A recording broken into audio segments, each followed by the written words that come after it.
Hello, hello, hello, hello. Welcome back to the sanctuary. I hope that you're all doing very well this morning or this evening, whenever you are.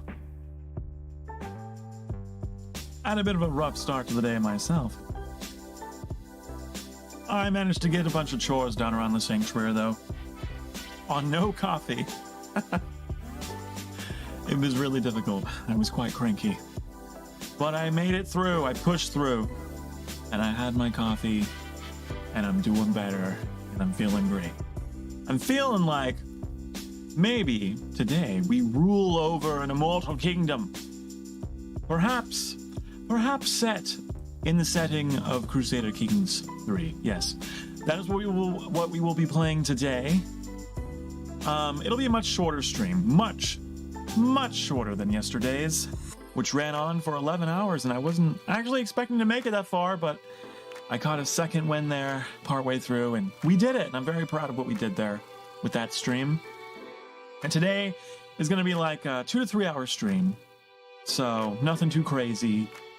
Mostly just to play something a little different, a little more experimental, something that we haven't really played on the channel before, which is like a 4X strategy game. And we're going to see how that pans out, right?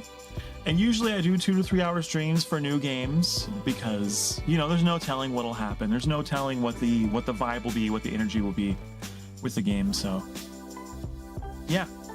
And then it's probably far too early to discuss now, but I am anticipating some more consistent streaming starting next week. So, like, Mondays and Thursdays will always be my days off. And yeah, but that's not until next week. It's still the very beginning. But yeah, things are always going on behind the scenes here. I'm always constantly working on things. But enough jibber jabbering, let's go into the game, which I have this time ready to go. Okay, there you go. Okay. And we're starting with the tutorial just because, you know, this game can be a little overwhelming to many people. And if this is going to be the first stream of Crusader Kings 3, then I really want to have people eased into it. And 2, because this game has had a lot of work done, a lot of updates, some big ones quite recently. So I myself need a bit of a primer here on how it all works. So let's go ahead and read the words. Welcome to Crusader Kings 3. You are a medieval ruler. Your reign may be brief, but through your heirs, you can bring your dynasty to prominence. The land is yours for the taking. By way of the sword or through marriage and clever diplomacy, can extend your reach far beyond the wildest dreams of any conqueror. There is no one way to win in Crusader Kings 3, only different ways to enjoy your story as it unfolds. And that is indeed why I love this game. For the roleplay. There's no real, like, end game objective. It's whatever you want. It's like, gosh, it's like The Sims, but it's medieval. It's like Game of Thrones simulator. So yeah, quick disclaimer, if you're sensitive to like mature themes, maybe not the stream for you, because this is gonna be, it's gonna be bloody, it's gonna be tragic, it's gonna be dramatic. And then of course it goes without saying that this is a historical game. So I mean, let's all be mature here. It's, you know, it's history. History was kind of unkind at certain points. So yeah, just going with that. Let's go ahead and start the game though. Are we paused? Oh, okay. So we have the camera basics, the WASD keys. Boop, boop, boop, boop. Pressing home takes you to the realm. Capital, okay. Zoom in and out of the map, use the scroll wheel. Scroll in, scroll out. Scroll in. And it's a big map, by the way. We don't just have Ireland. And yes, by the way, we are starting in Ireland. Because, well, that's just where the tutorial wants us to be. But also, this is arguably like the easiest start, right? Ireland is pretty isolated. So we don't have to worry about any kind of, and we don't have to worry about much as other countries would have. But you could even go as far as Iceland up here, and we have all of Europe here set in 1066 AD. So we have the Holy Roman Empire, and yeah, it's pretty elaborate. Even Africa, if you want, you can play as an African tribe if you want, and it's pretty cool. I did that a little bit. It's really fun starting from like nothing and like taking over, and yeah, you can even go as far east as India and even a little bit of China. Although this is a course with several DLCs installed, so maybe don't expect full playability of all the factions with the base game. I do have quite a bit of content on here. But yeah, so there's the zoom in lesson. Pausing, yes, spans hundreds of years, many generations. Right now, time is standing still because the game is paused. Okay. So we do have time control, which you can't quite see because I'm in the way. Hold on. Where should I be? I think that where I am is fine, but I don't know. We'll just leave it where it is. Okay. What are we doing? Tooltips. Okay. Sometimes you see blue highlighted text. It means you can hover your cursor over the words display. An informative tool tip. Okay, so we can just like that. Okay. So handy, handy, handy. By default, blah blah blah blah blah. Over this. Over the highlighted phrase inside. Neat. Good job. Such condescending consolation. Okay. Now, rulers of land. Let's talk about the game. Everything takes place on the map before you. The world consists of large and small territories. Landed titles held by various rulers. Titles are represented by elaborate coats of arms shown as icons on the map. The icon representing your realm is that of your primary title, most important and prestigious title that you hold. So we see here, we are Petty King Merchad MacDonchad, what a name, of Munster. This is you. We own the petty kingdom of Munster, and the feudal duchy tier realm is what that is. And we have 3 titles, to the kingdom of Munster, of course, and to the earldom of Thomond, and to the earldom of Ennis. We have 1 claim on the kingdom of Ireland. If you hover over your character portrait, the coat of arms over your capital will glow, and the entirety of your realm will be highlighted. Okay, so we can... Oh, yeah, okay, yeah. I gotcha. Okay. As a ruler, you can only hold so much land on your own. You will often have other rulers helping with the administration of the realm by holding land or titles within your borders, making them your vassals. Right. So unlike a lot of other historical strategy games where you're just like an immortal god presiding over everything, you do have a limit to your power. Let me show you. See here? I will show you because the tutorial didn't mention it. Maybe it will soon. This is your capacity, right? You can only hold up to 4 holdings. At least this character can. So we have to be careful of that because if we go over that, we get penalties. And we'll have to have other people hold on to our holdings. We'll have to firmly grasp our holdings. To find your land domain, press the home. We know. Okay. I understand. Me comprende. You play one of many characters in this world, represented by character avatars. Your character is the ruler of a realm. You need to make sure that your dynasty survives and thrives throughout the ages. Your titles give you power and control of a territory, as well as over characters who might hold titles and lands of their own. Okay, yes. We know. Again, in a way that's weirdly like The Sims. You have a dynasty, you have a family in this game. So here we have our skills, indicating proficiency within a certain field. Some are great talkers, while others prefer to make their intent clear on the battlefield. Got diplomacy. Diplomacy improves others' opinions. Martial affects raising and commanding armies. Stewardship manages personal lands, very good for building up wealth. Intrigue, scheming and finding secrets. This is good for plotting murders and assassinations and spying. And learning, which is for research, basically. And theology. So they're both there. Okay, and it looks like our highest skill is in martial, so this guy would be really good for more military-oriented pursuits. Characters also have traits which affect skills, as well as how they react to things. These are illustrated by icons in the character view. Some traits tell you about a character's personality, like fickle, calm, or generous.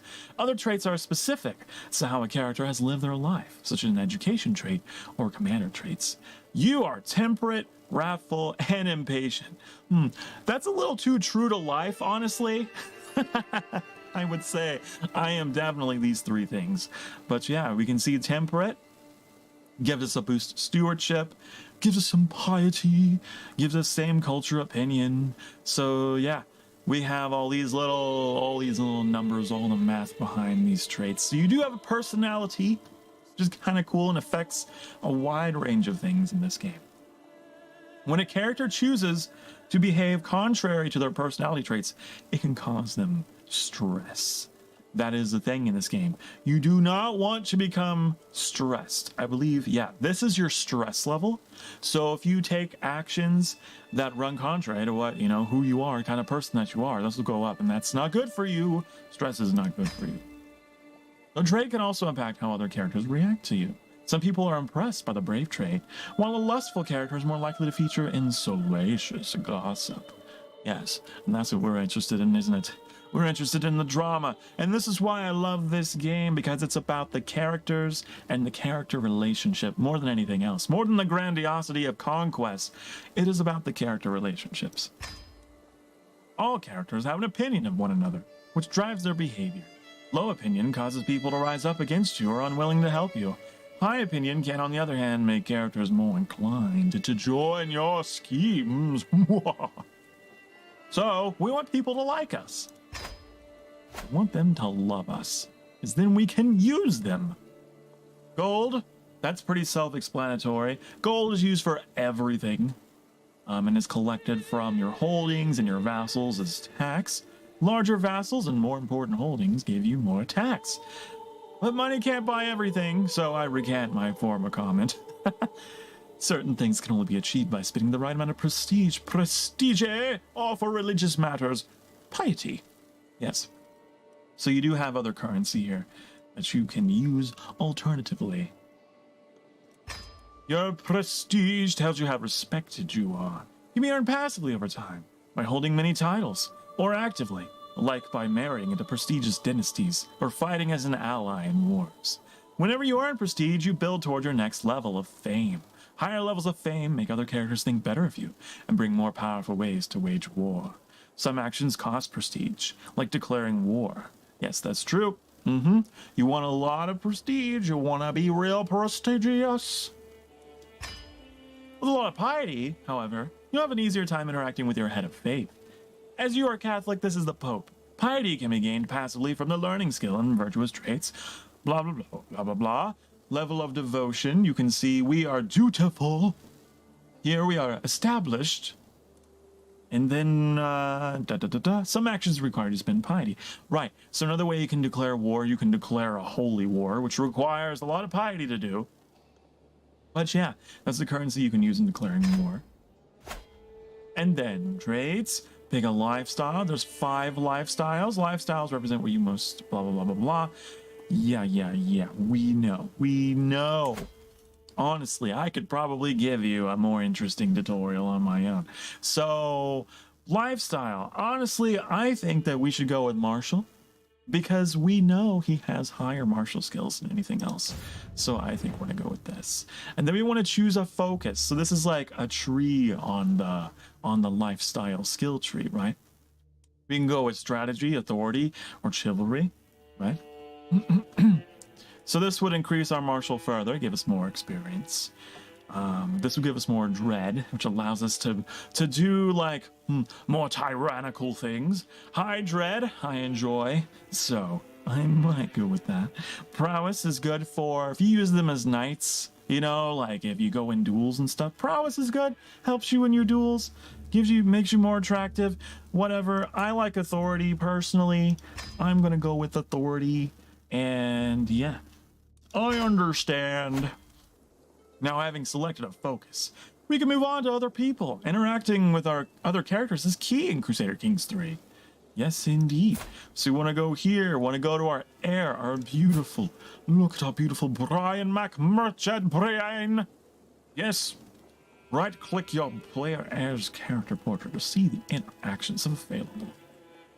We can confirm, send a gift, right? Although he already loves us, he's our son after all. But let's send him a gift anyway, because the tutorial demands it. So you can send gifts. Get this out of the way. So you can see, yeah, blah, blah, blah, blah, blah. We did the thing. You increased his opinion. Yay. I understand. So now he's plus 100. It's like the speechcraft system in Oblivion. Raise his opinion and it unlocks more options. Next, let's talk about your dynasty. Okay. So, right, I guess the only real objective in the game is to survive, right? If your dynasty ends, the game ends, essentially. So you want to keep your dynasty alive. As long as titles have heirs of your dynasty, your legacy will live on. When your current character dies, you simply start playing a new one, the player heir. Depending on the type of succession your realm has, this is likely to be one of your children. Perhaps one that you've groomed to rule. So, yeah. Doodly-doo. You don't need to do anything with this now. If you want to look at details or just later. Right, dynasty stuff. Dynasty stuff, we see we are insignificant. So if your dynasty has more like renown, which we can see here, we're getting some here. What happens? See, we got renown from having living members, and one of them is a duke. So the more renown you got, then you have like your kids that are born into this family will be born with more prestige, and people that marry into it will give you more prestige. Like, yeah, it's generally good. It's good to have a nice, famous dynasty. Succession laws, of course, need to be talked about here. Pretty straightforward. It's how you select your heir, basically. So what do you want me to do? You want me to open the realm view on the right side of the screen. This? Is it that? What do you mean? What are you talking about? What are you talking about? The realm view. Oh, you can't see it because it's behind me. On the right side of the screen, inspect the succession tab. Why? Well, that's confusing. I was on a roll and now I'm on the realm screen. Inspect the succession tab. Let's just go here. To the kingdom. No? No? Uh-oh. I'm already lost in menus.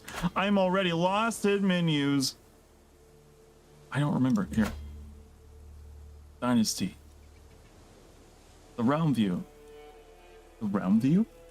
The realm view. Oh, it's this. It's that.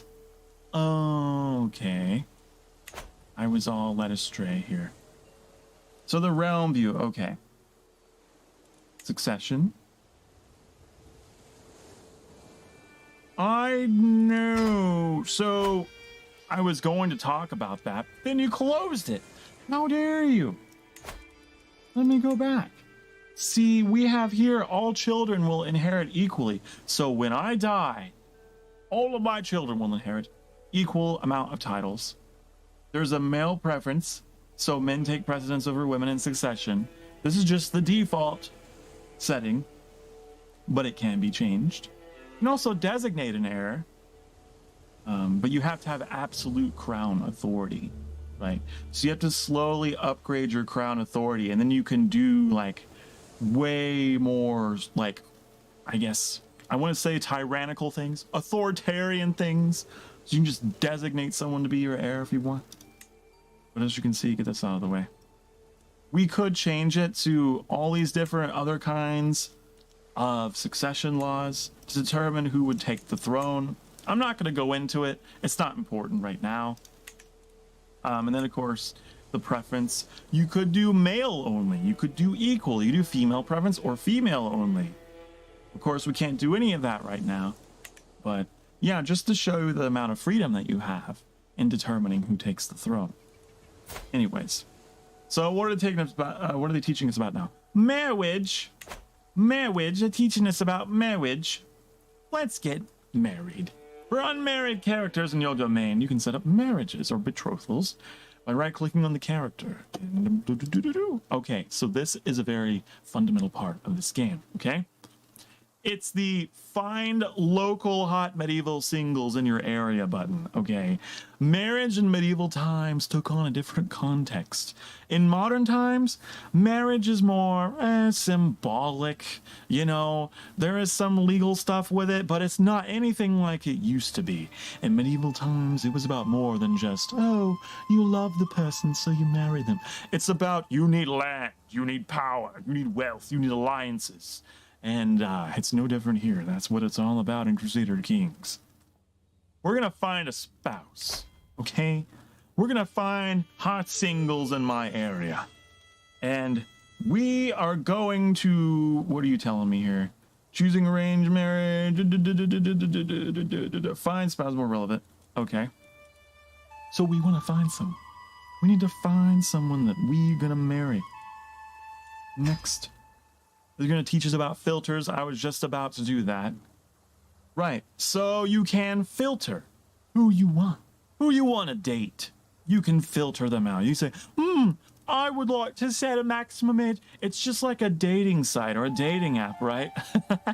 So you can just change everything. You want to have a preferred religion, preferred health, or fertility. You want them to be real fertile, capable of bearing children. You want all kinds of things. You can choose all kinds of things you want them to be.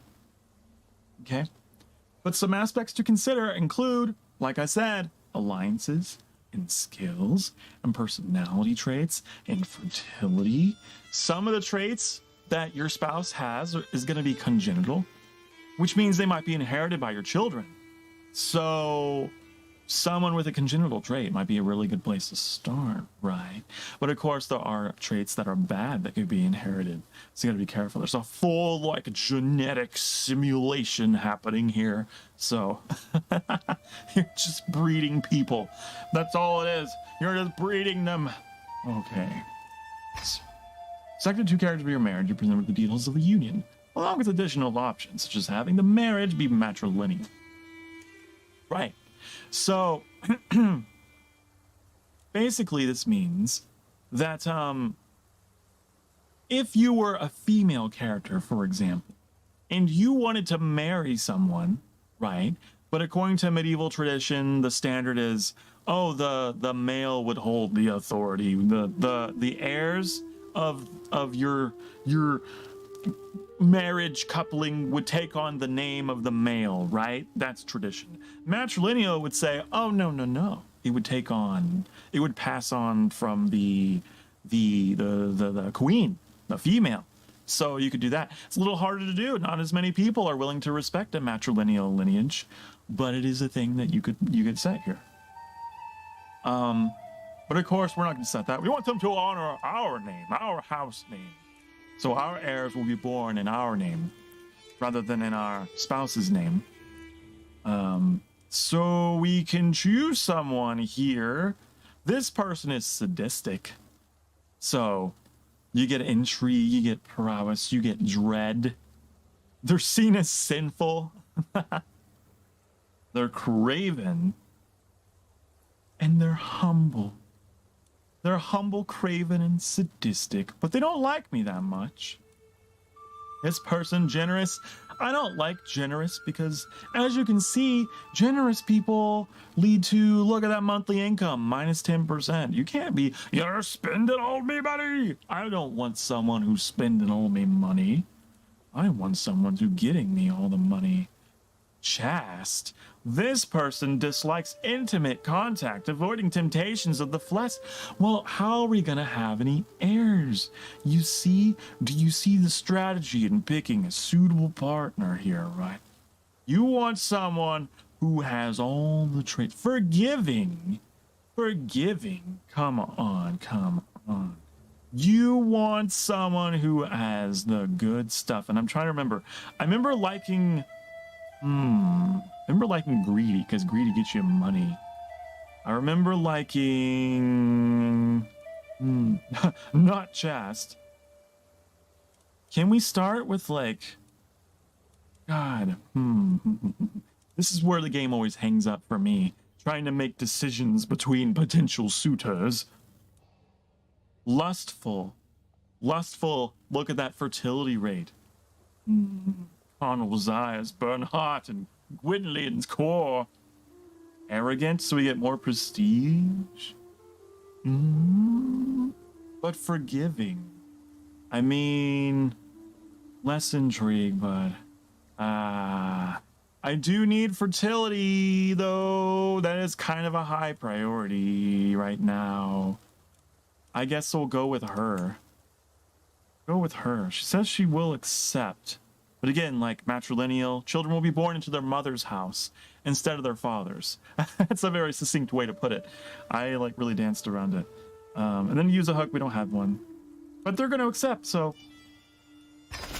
Marry me! And we formed an alliance, because that is how marriage worked in medieval times. Alliances are formed. I gladly accept your marriage. You will be joined with my daughter, no matrimony. May God grant you long life and many children. Okay, thank you. So, may you live long and happily together. I understand. Now we probably... Family is important. The player heir will always come from your dynasty, and most often from your house. And want her to keep an eye on your family and their line of succession. Depending on their succession laws, you might end up inheriting titles along with land and vassals from your relatives. Not everyone in your dynasty will be landowners, but every plot of land on the map has an owner. Sometimes that owner is you. Sometimes it's one of your vassals, and sometimes it's another realm entirely, many of whom also have or are vassals. Most titles belong in a pyramid-like hierarchy according to their title tier. So you have a barony, which is ruled by a baron, a baroness, a county, ruled by a count or countess. So I could show you here if I could actually zoom in close enough. You see these lit up pieces here? These are baronies ruled by barons. And then you have the bigger piece like Innis. This is a county ruled by a count. And then you have the duchy, which I don't know if we actually have I don't think we're large enough to have a duchy yet. But it would be a bigger piece. And then you'd have the kingdom, which we definitely don't have a kingdom yet. But that would be an even bigger piece. And then an empire ruled by an emperor, which is an even bigger piece. Like I think England is an example of a kingdom. They're a kingdom. Then an empire would be like the Holy Roman Empire. So yeah, you have like different levels of kingdom countryness. So it's important to have this hierarchy of people, you know. Delegating. That's the word I was looking for. Delegation of government. City Kings 3 lets you play with history.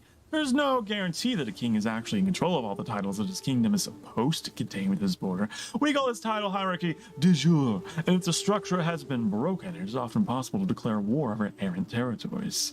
Yes. So yeah, you can contest titles, because you might have something that's part of your territory that you don't have, like, legal claim over. So, yeah. There's so much intrigue here, there's so much strategy. It might not be a game for everyone, which I say again, this is like not something we would typically play on the channel, but it's something I want to experiment with. Turn to realms. Okay, so yeah, this shows the duchies I was talking about.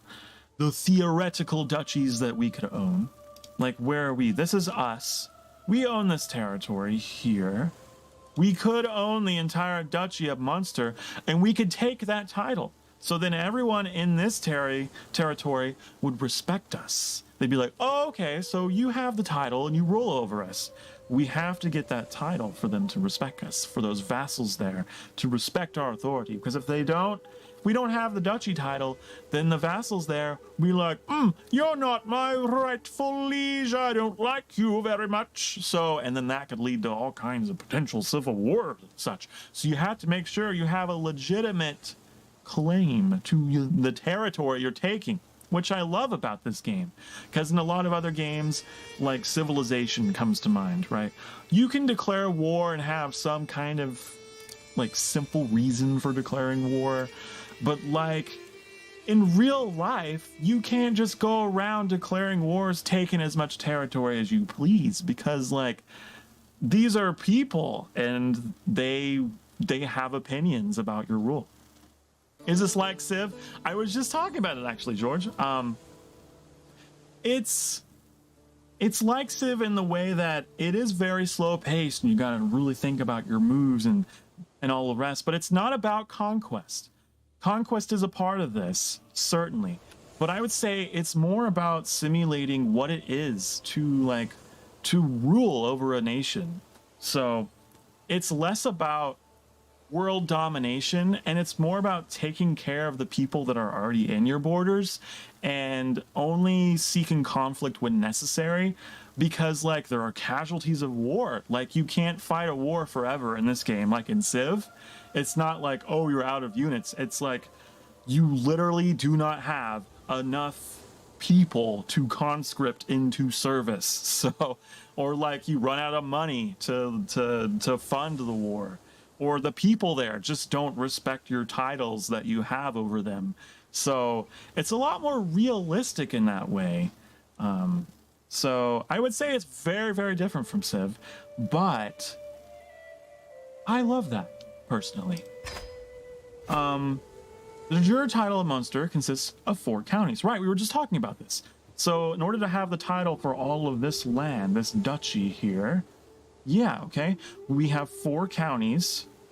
Their names should be visible on the map: Thomond and Ennis, Desmond, and Ormond. These counties are made up of smaller pieces of land, baronies, individual holdings of a realm. Okay, I've already gone over that. Holdings provide different levels of taxes and levies, as well as buildings that can construct and upgrade depending on the holding type. Click on your capital holding, Lumnik, which is here. Wait, wrong view. Here we go.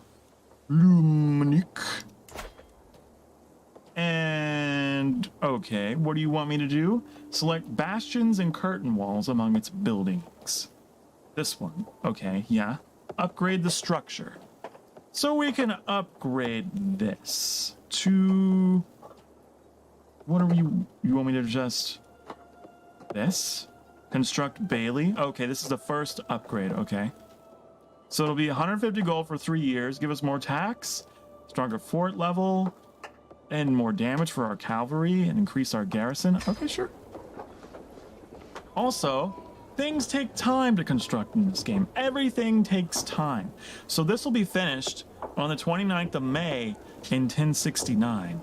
And I'm beginning to realize, because this game is all about time, maybe, hold on, the mouse is going to go a little crazy here while I finish with things here.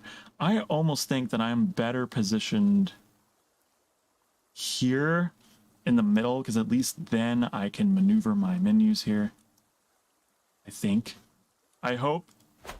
Okay. This is another reason why this is like a test game.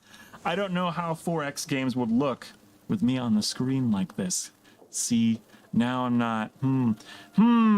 Where should I be? I'm thinking maybe I should be over here now.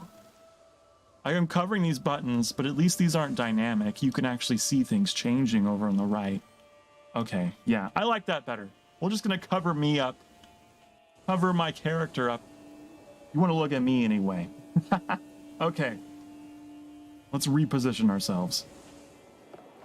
Right, so it takes time for the building to be constructed. As you can see, this is the current date here.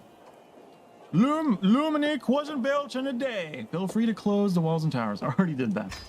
Every holding provides taxes. If the holder's a vassal, they will in turn pay taxes to the liege. Taxes are your main source of gold income. As a ruler, you're likely to be the liege of at least one vassal. These are rulers who have sworn fealty to you and are thus part of your realm. Vassals supply you with gold and soldiers. It's possible to both be a liege and a vassal at once. Okay, we want to open the realm view. It is a lot of menus to kind of get acquainted with. Just letting you know, a little bit of a steep learning curve if you do decide to try this out. But eventually, it's one of those games, you just have to kind of experiment. Eventually, you'll figure out where everything is. These vassals, okay. These are where my vassals are. Looks like I only have one. I mean, to be expected, I'm a fairly small nation right now. So, to top of the list, the ruler of Ormond, whose land you can see on the map. This is an earldom, a county tier title inside your realm.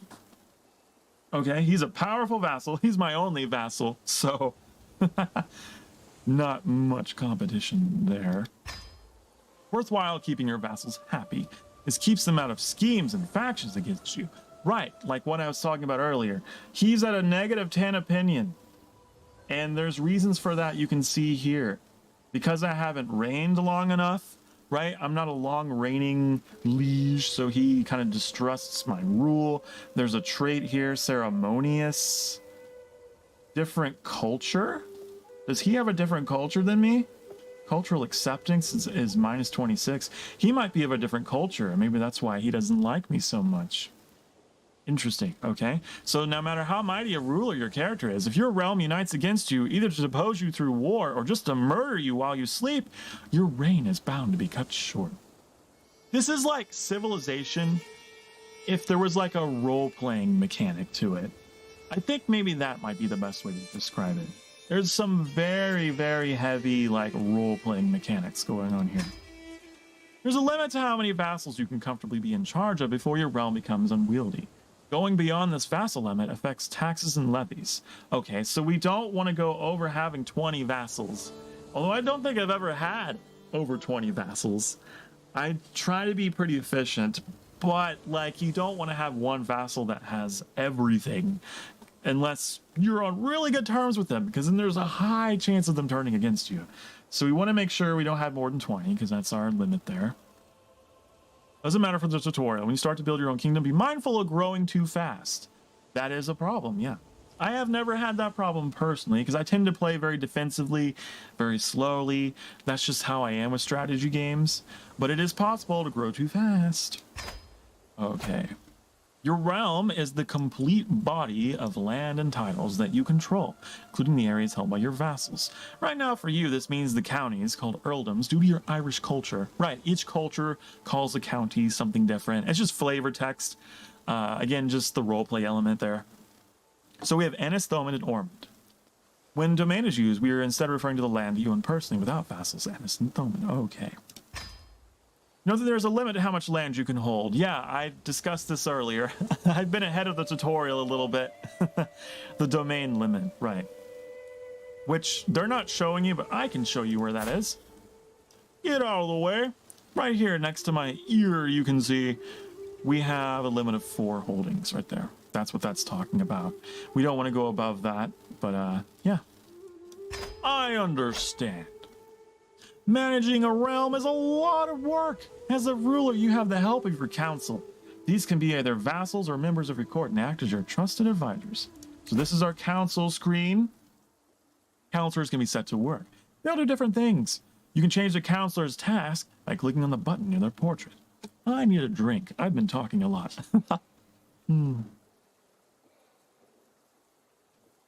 Okay.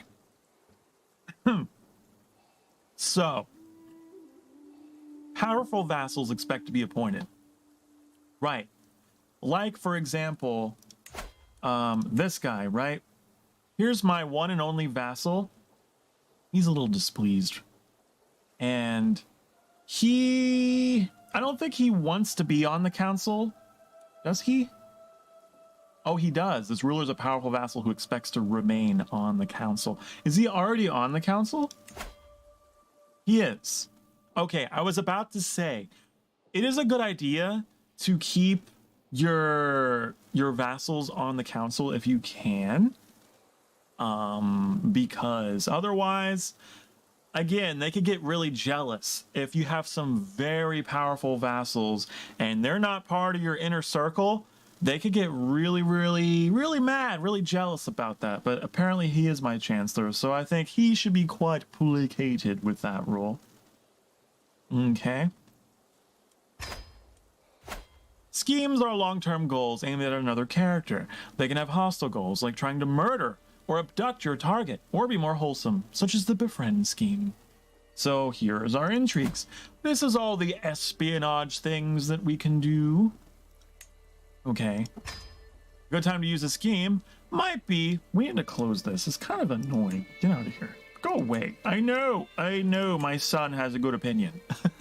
Okay. A good time to use the scheme might be when you find the line of succession to not be as clear-cut and favorable as you'd like.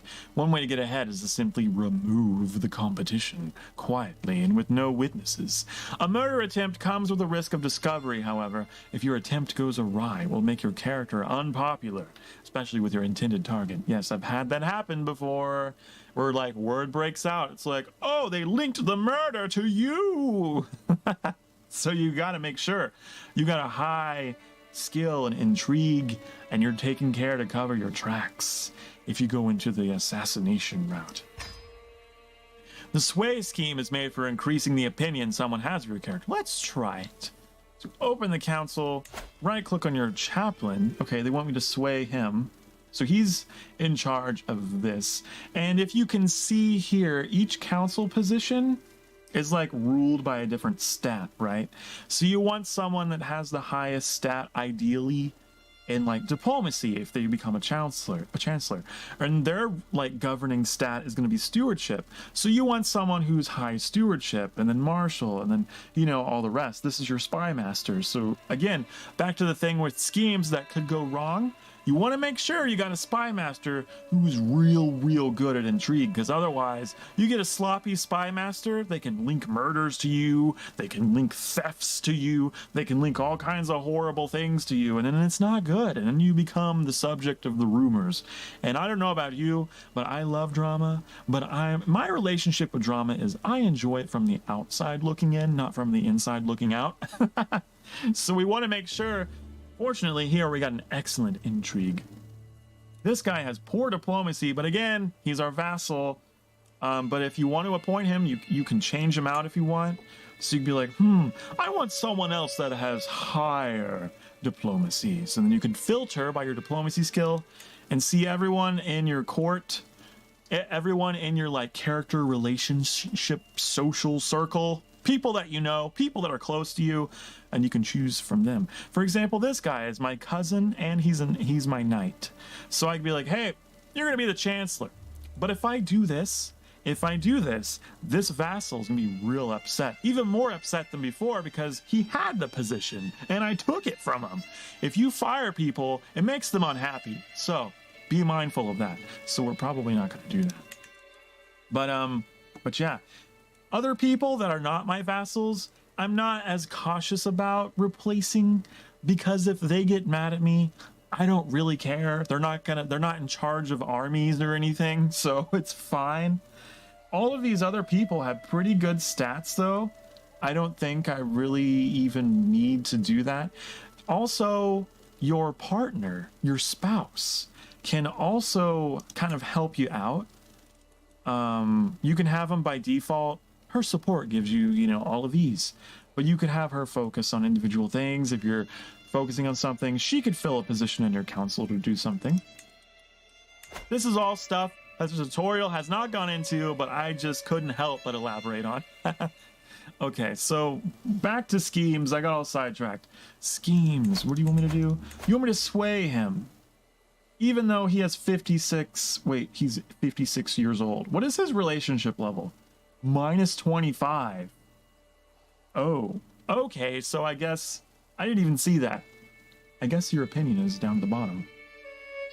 What is with all these different cultures, though? I'm kind of curious why we have cultural differences in our land. Because I thought they were all Irish. Are they not? These are all Irish territories, but my council members are not Irish. They're not Irish! Why aren't you Irish? Why? What are you? I want to know what you are. Get out of my way. What are you? How do I see your culture? Lombard. Ah. belongs to the Lombard culture. What are you? Norwegian. Interesting. Interesting. Okay. I was just confirming. Oh, go back. Fine, let's sway him. Let's just do this. So, a 39% chance Uldrit's opinion of you will increase by 25. Takes 17 months. Excellent. Once set in motion, your scheme will slowly progress over time. The time before a conclusion is reached varies depending on the success chance, which can be affected by skills. In this case, it is affected by your diplomacy. Okay. So our diplomacy skill will influence how that goes. Opening up this, going here. Yeah. So we can track our progress with this personal scheme. The personal scheme obviously is separate from the more insidious things that we can do. This is just like enhancing relationships with people. Sometimes schemes give rise to secrets. If you catch someone trying to commit murder, it's probably in their best interest to make sure you keep it quiet. You can also blackmail them to gain a hook. Hooks represent a favor you can call in. So if you discover a juicy secret about someone, it'll be stored here. And it becomes what the game calls a hook. And so whenever you interact with a character, you know, you're bargaining with them, negotiating with them, and you happen to have some dirt on them, right? You got some juicy secret you've learned about them. There will be a checkbox you can check, and it'll like give you a boost to whatever you're trying to do to them. So then they will be more prone to accept whatever it is you're trying to negotiate with, because, well, you got something you can use against them. You can blackmail people, basically, like this said. As you play, you'll find many different ways to gain and use hooks. Experiment with them. Let's pretend you managed to get a hook on one of your vassals. This weak hook can be used for a number of things. For example, you can increase the obligations set by the feudal contract you have with a feudal vassal. Oh, okay. So they're just giving us a hook here for the sake of the tutorial to see how it works. Okay. And then wars, I didn't actually go through that tutorial. Oops. War is an essential part of Crusader Kings 3. There are many concepts to cover, but for now let's touch briefly on some of them. Before we do that, I want to see what you were actually trying to show me here with this guy. So we have a hook on him, so we could force them to accept a marriage, we could imprison him, we could modify his contract. We could make him give us high taxes, and then we could use a hook and be like, do it. But I'm not gonna do that. But just to show you, you can individually interact with your vassals and be like, you give me high taxes, you give me low taxes, so you can really micromanage the taxation on each of your vassals, your contracts with them.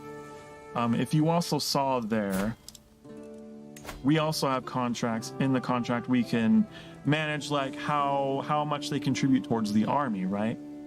They're just contributing a normal amount of soldiers towards the army, but you'd be like, I want you to give me more soldiers or less soldiers. And then we have this stuff here I'm not going to go into, but basically you can modify contracts with your vassals. So war, the most important events in any war are the battles, which are fought by armies. Most of your soldiers will come from levies. You can expand your army by employing men-at-arms. Right, so conflict in this game is a bit different from like a game like Civ, for example. Yeah, execute his peasant ass. You sure could. If you wanted to, you could have him beheaded. I don't know why you'd want to, but you can do that. So unlike Civ, like I was kind of touching on earlier, war is very different. You can't just conjure soldiers out of nothing, right? You take them from your population, because just like in medieval times, what would happen is there wasn't like a central, national federal army, right? There wasn't a standing army that the nation had. It was pulled from the local militias of each vassal, if you will. So this game explores that idea. So instead of, just having this standing national army, you can just summon at any time, you're pulling troops from individual territories. And if it sounds complicated, it'll make sense soon. So let's open the military view here. Next, when a war starts, you can raise your armies with a single click of the big red Raise All Armies button that will appear together with the war score icon to the lower right of your screen.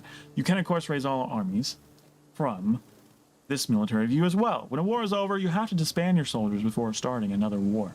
Right. So again, with just the realism of it, medieval times didn't have standing armies.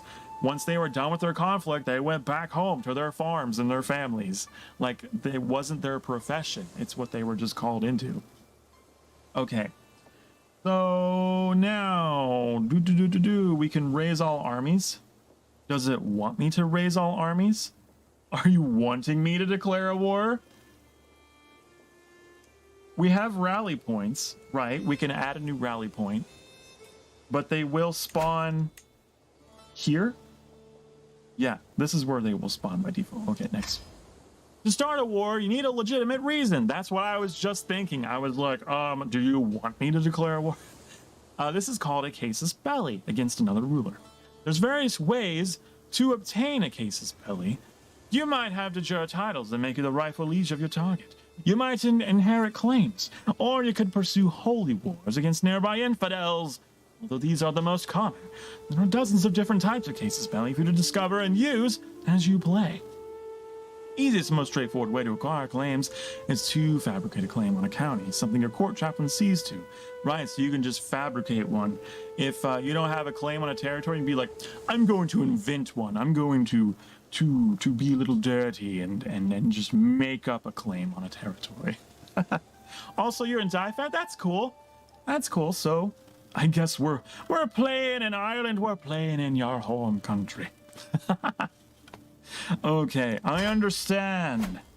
I don't know where that is, by the way. I'm assuming it's here somewhere.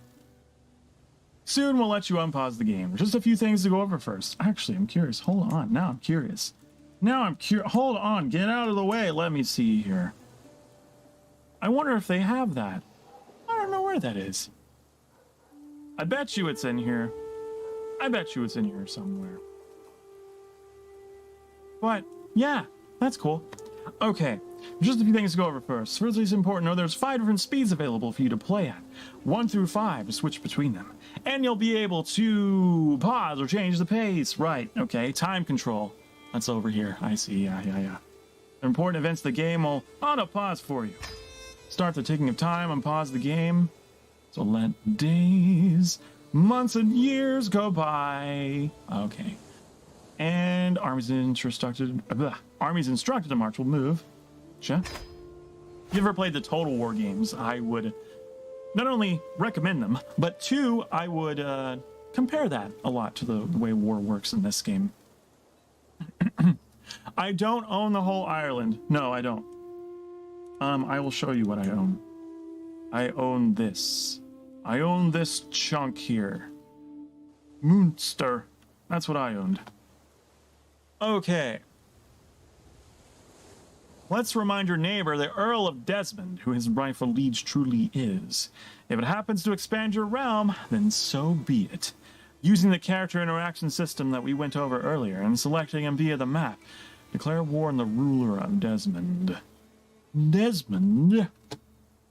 Let me take a drink before I declare war.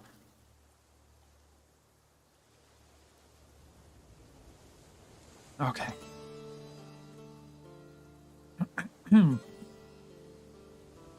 So we need to declare war on the Earl of Desmond. This guy. This dude. Declare war. And this is our casus belli. We already have one. Probably because it's the tutorial. So they just gave that to us. Usually you need a pretty specific reason for going to war. We can see our military strength versus his. It looks like we're going to win. Like this slider, if it's majority blue, that means hey. you got a good chance of winning this one. Their military strength is vastly inferior. Okay, let's choose this. We want Desmond. Declare. It's going to cost us 50 prestige. We have 600. Obviously, we can do that. Declare war. Okay, so we've declared war on this territory. I understand. We do get a handy button here, so you don't have to go through the military menu to do this. They give you a nice convenient button right here. You can raise all your armies. So there they are. And it takes time, like I said. It takes time to raise your armies.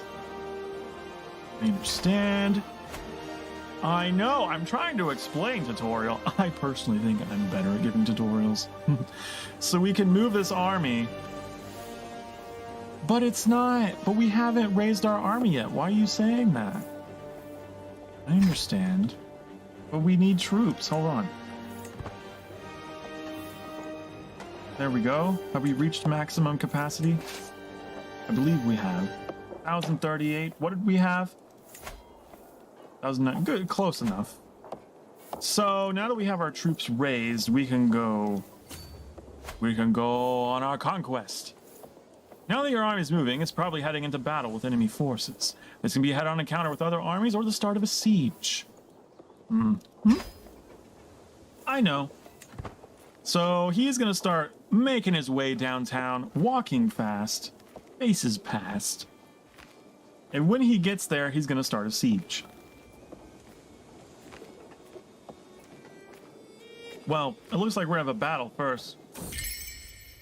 Oh, and we got an event. Right, I had a wedding arranged. With my marriage to Petty Queen. She's a petty queen. Gwynlian, the realm expects us to throw a suitably extravagant wedding celebration. It is well within my right to collect a royal aid duty as part of this, but some may consider it tasteless to levy an extra tax during a time of jubilation. So I could say, of course I would collect it. Or I'd be like, I would let my subjects enjoy the festivities. So we get money or we get prestige. You know what? Let's get prestige. That is a lot of prestige, actually. Let the peasants enjoy it. Let them enjoy it. Okay. You're making your way. Obviously, I could speed this up, but have it slowed down just for the sake of observation here. The outcome of a battle between two armies depends on a number of things. The number of levies both sides have, which, if any, men-at-arms either side is using, the commanders involved, and even the terrain you're fighting in. Right. There are a lot of factors that go on behind the scenes about the outcome of the battle. It's not just like, oh, you got more men than they do. It's also like, there's a whole kind of rock, paper, scissors kind of thing happening with the different classes of units. As well. As you can see here, it says like, it counters these types. Like light footmen counters heavy infantry. So if the enemy had heavy infantry, then you want a lot of light footmen. And then of course, there's terrain effects. Hold on. Terrain effects, like the bowmen get a bonus in the taiga and the forest and the hills. So there's a lot of little stuff like that.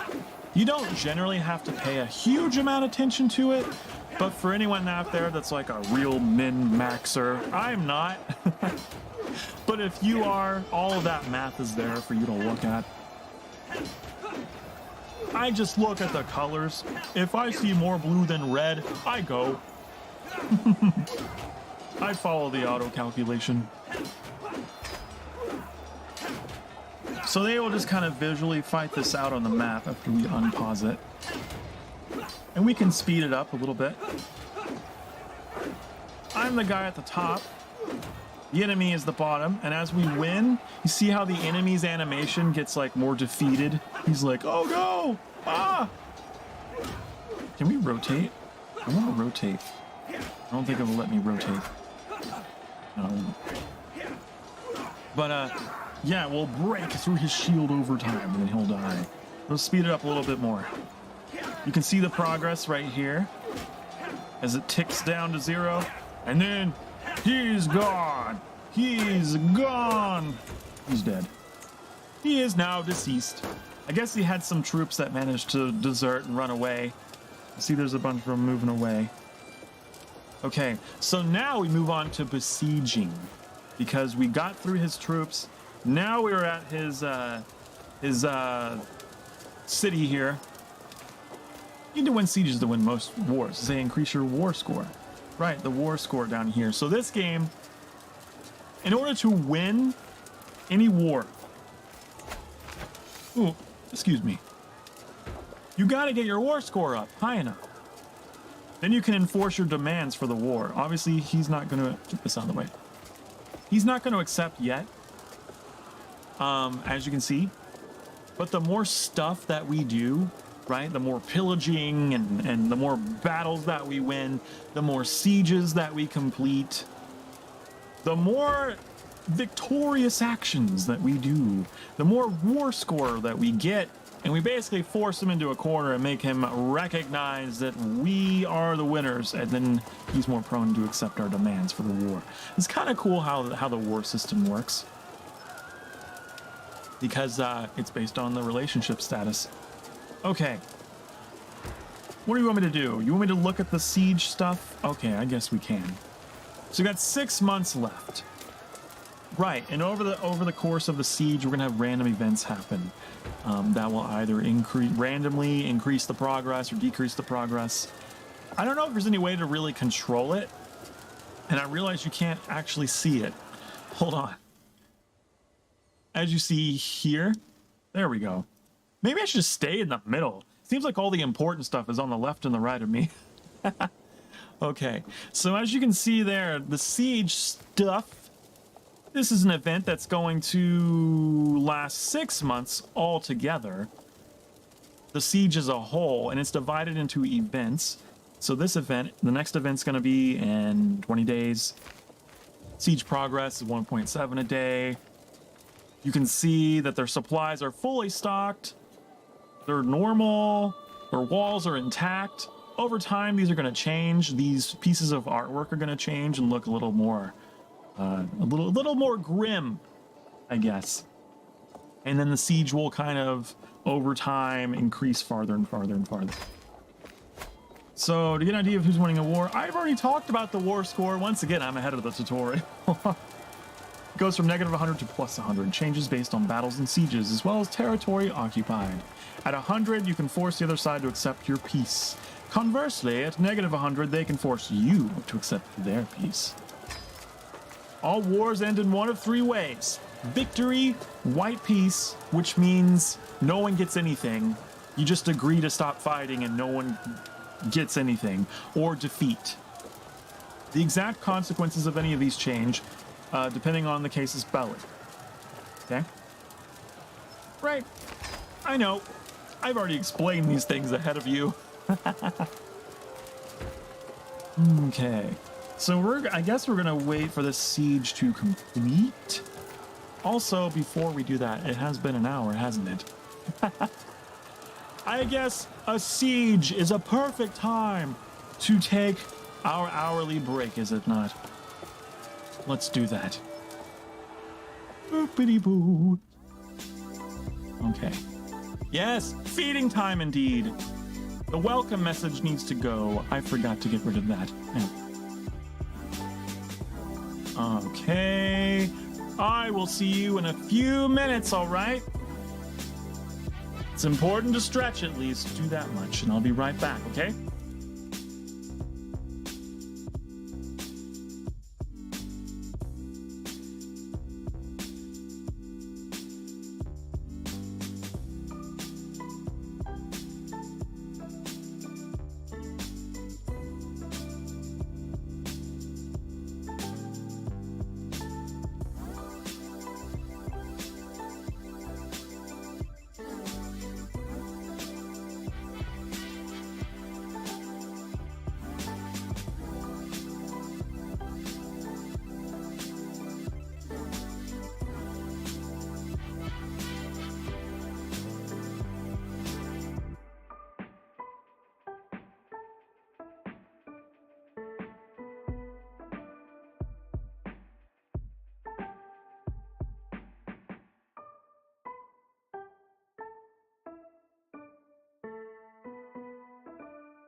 Hello.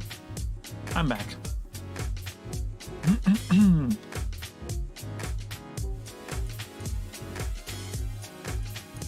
Okay.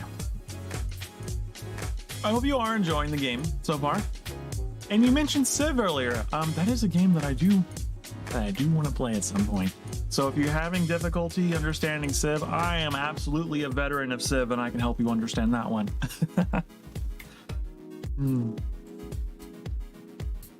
Okay. Back to Ireland we go.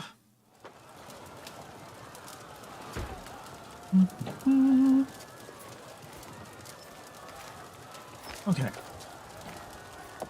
We were besieging the barony of Tralee against this Desmond guy, the Earl of Desmond. Okay. Watching the siege take place.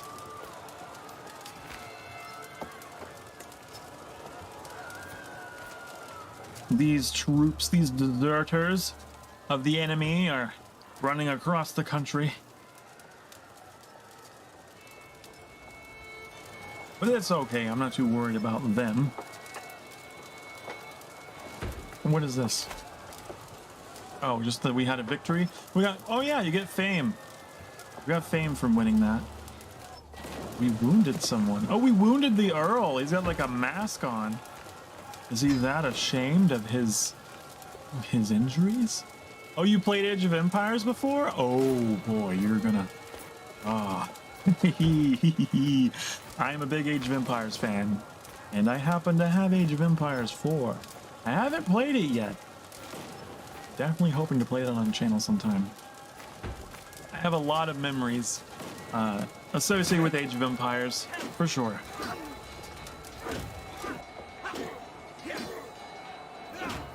Are they trying to fight me? They're trying to break the siege? They're silly. There's no way you could defeat me. Why are you coming back for more?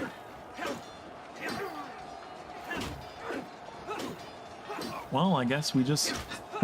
How many times do we have to teach you this lesson, old man?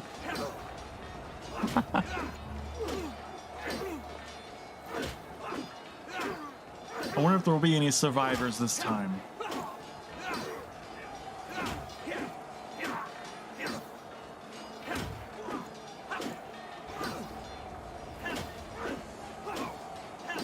But yeah, I think, hold on, just a second. My audio is not being obedient right now.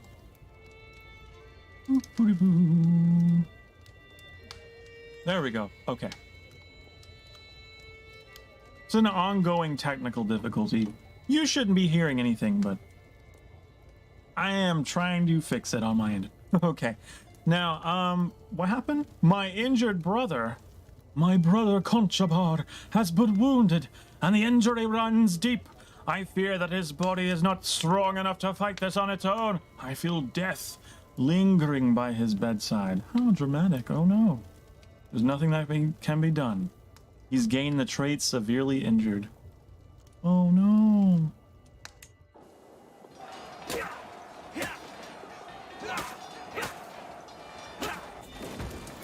Age of Empires 2 was my first Age of Empires.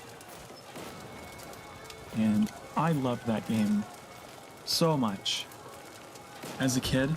You know what's really funny? As a kid, I thought Age of Empires was based upon, like, I thought it was a fantasy game.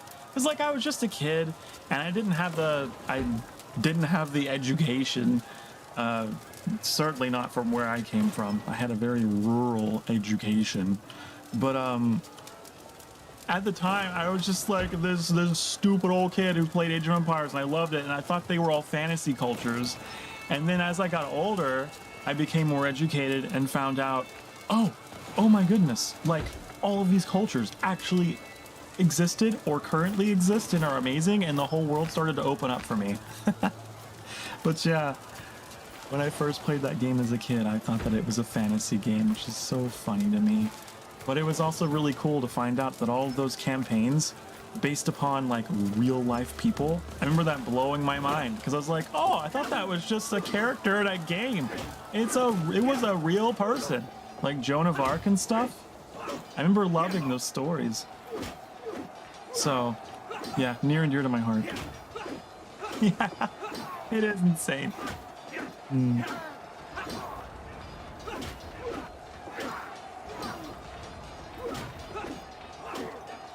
Oh, boop-a-doo-boo. This siege is taking too long. They keep coming back and getting beaten back down.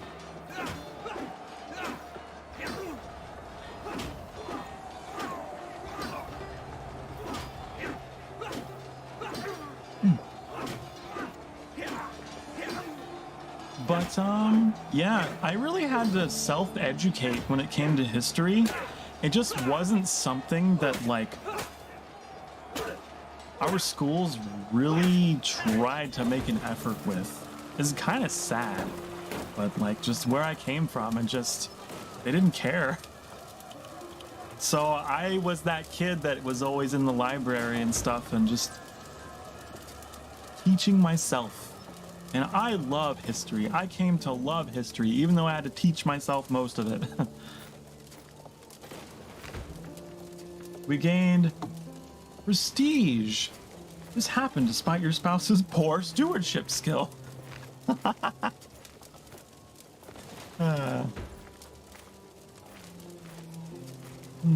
Well, good to have that.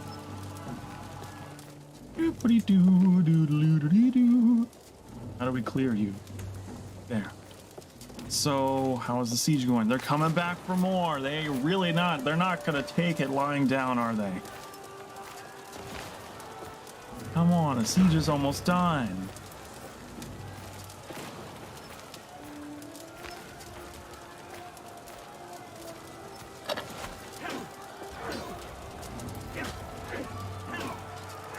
Ahem.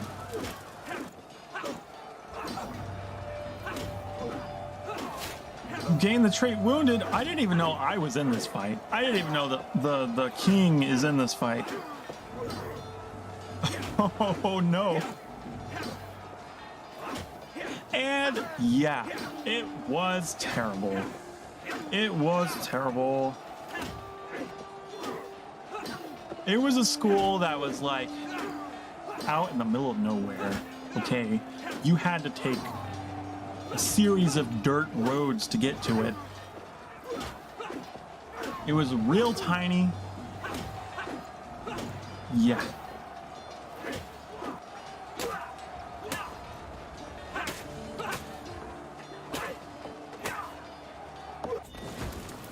My life has been one heck of an adventure. My time in the mortal world has been crazy. Because I've experienced just about every, I guess, residential setting. I've seen the rural life growing up, and then suburban, and then urban. Like, I've seen it all. Okay. But yeah. There were several subjects that I had a great interest in, but like the schools just didn't have the resources for. No, it's just how it was. And later on, I had some later education that was much better.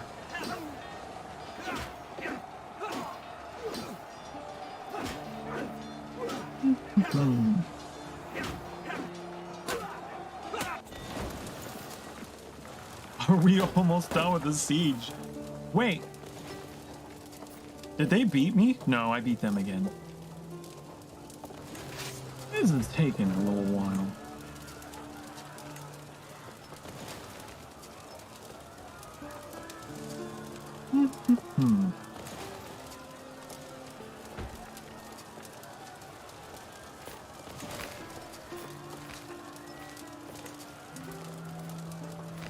Come on, you guys. Please, just give up. The knight was wounded. Oh, no. Can we raise more troops to reinforce them? Because...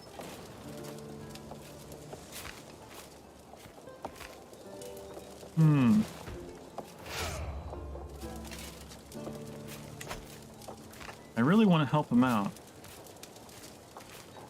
It's only one.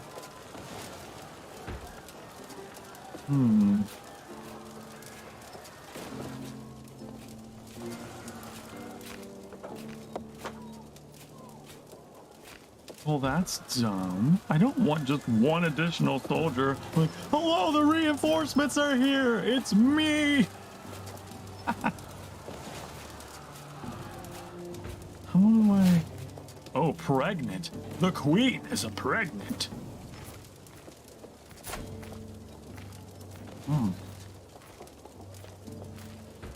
Interesting. Interesting.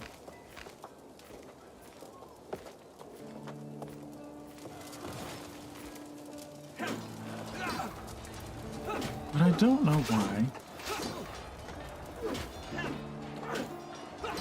Is that really it? It can't be.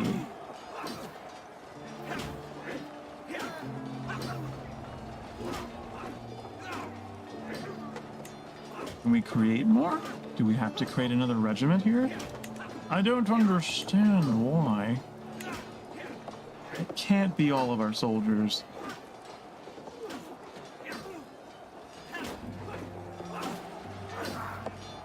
Unstationed.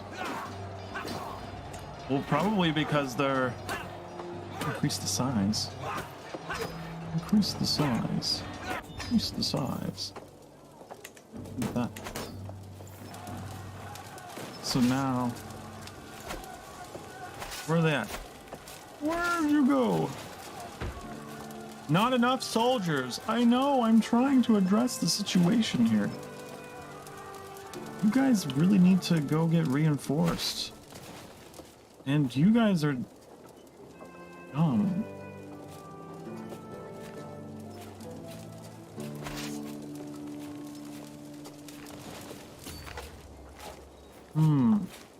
Do we have to go back home to reinforce them?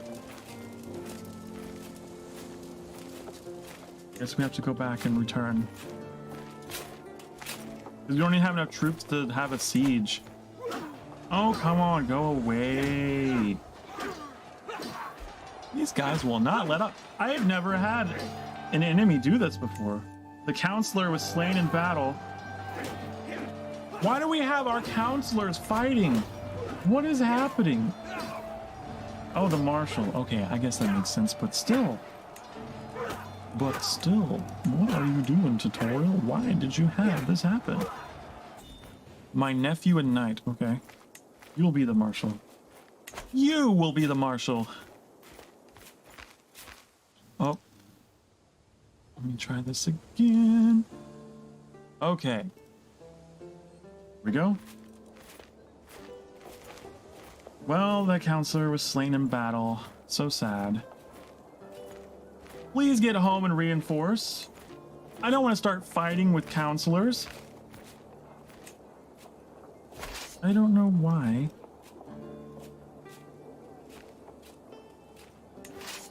I want you guys to merge. Can you merge? You guys can't merge?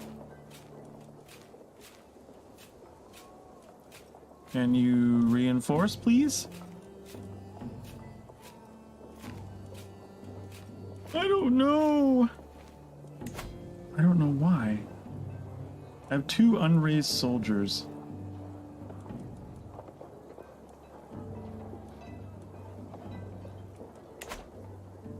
Are they reinforcing? I think they are, very slowly. Maybe?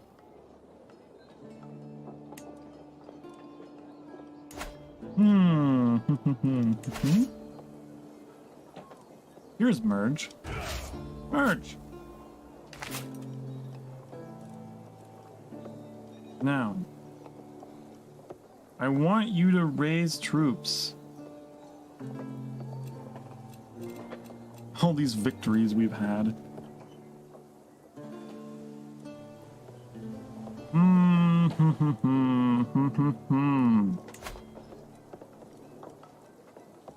I don't know. Oh, wait, they did reinforce. Look, 379. Okay, let's just wait for that to go up. My daughter, praise Saint Bridget Gwynlyn has given birth to a perfect little daughter. Who will you become, my child? What shall I call you? I'll just go with that name, because I'm not really a person that likes to think long about names. Oh, Uldrit is not swayed. Oh, let's calm down. Now is 749 enough?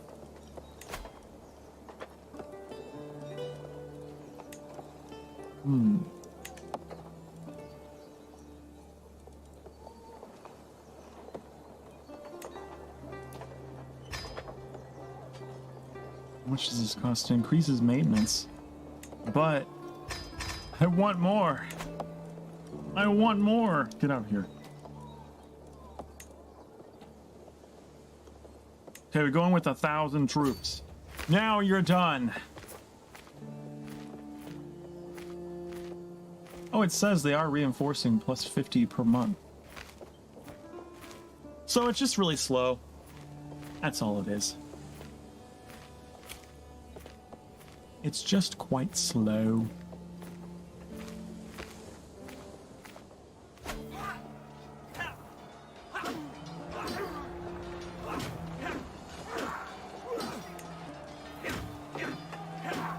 For a tutorial battle. A tutorial war. This is taking a while.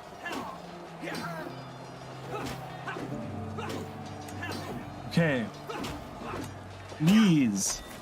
Take the settlement. The siege progress reset. Oh, come on. And they're probably going to come back for more. Or you just keep this at the fastest speed.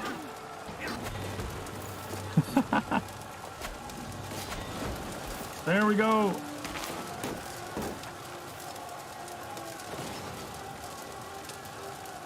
You gain stress. What?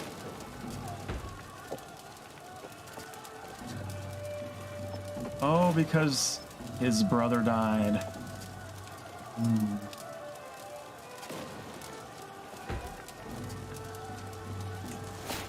Are we almost? Oh, new perk. A new perk. You say? Oh, he's wounded. How do I go to your perks? I forgot.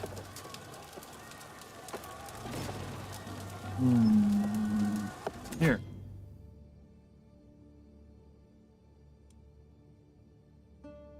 Natural dread.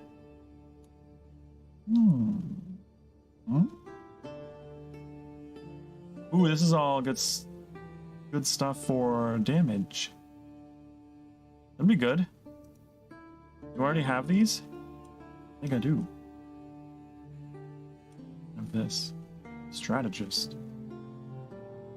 What is that?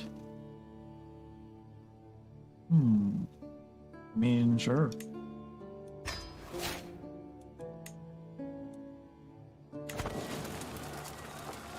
We're so close.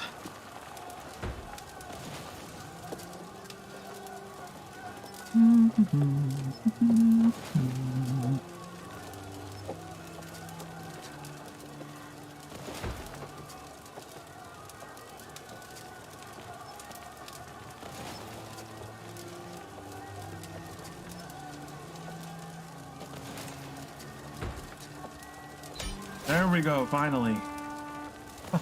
That took a little too long. Now able to enforce your demands by clicking the war score icon. Do it! Enforce my demands! To my liege, may you live in harmony and contentment. You are a much greater foe than I imagined.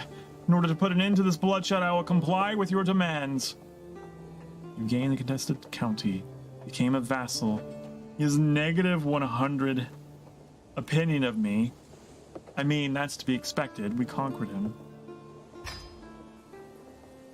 Congratulations, you. So is the tutorial over now? I captured the Earl of Desmond and his son. There's many things you could do now. You have dipped your toes in some of the essential systems. Crusader Kings 3 is about setting your own goals. If you want a suggestion, we recommend you try to become the king or queen of all Ireland. War is not the only way either. Or you can click the current situation. Oh, okay. Prisoners taken in siege. Are they here? Prisoners. I have your son. I could kill your son. Or I could negotiate release. Or I could ransom. What's ransom? For 10 gold. Gee, that's so much gold. Sure. Sure. Disband all of our troops, because we're not at war anymore. They're just eating up our resources if we just keep them deployed. So now we own this whole peninsula here of Ireland. That's kind of cool. What is this? Our heir is unmarried. We need to find someone for you to marry. Potential alliance. Potential alliance.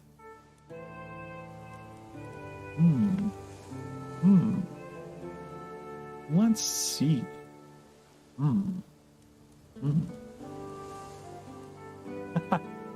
Like conquer Britain next?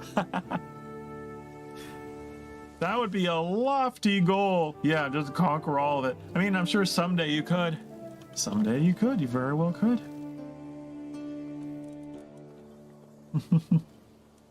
We need to find you a partner. Arbitrary. No. Go away. Wick. Ooh, this is a congenital trait. If you have children, you'll have that. Okay. Is any of this other stuff inheritable? I don't think they are. Well, maybe... Wheezing. That's not a good one to inherit. Okay.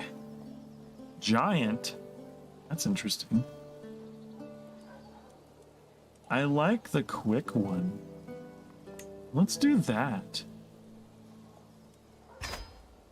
You're going to have quick children. Okay, so the siege is one. Good. I don't want some more gold. We only got 0.8 coming in every month. This is barely cash flow positive, right? I don't have a position. You expect a position here? My new vassal, the one that I conquered, he wants to be on my council. But like, what are your skills? You're actually a really good marshal. You're actually a really good marshal. But there's gotta be another reason why. Huh.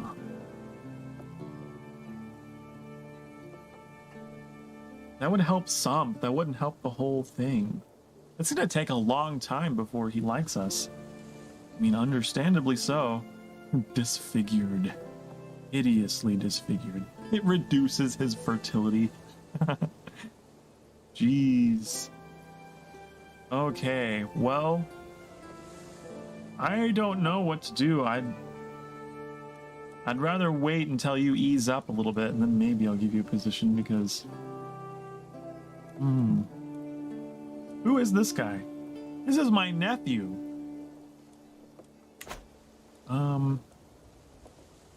Family members can get married. You can negotiate an alliance with your nephew.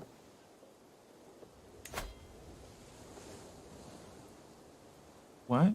Who are you? Where do you rule? Dublin? Oh. Apparently I have a family member that rules over another land. I mean, sure, I guess. Sure. I didn't know that. Do I have other family members around? Let us see how far our family stretches. Where is it? Is it houses? No. I want like a dynasty. Where's the dynasty?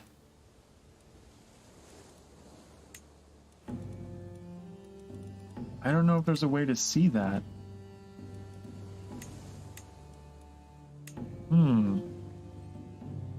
In outliner realm.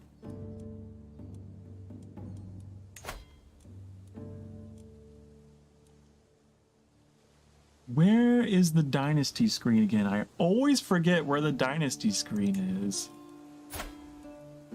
Is it this? House Brian?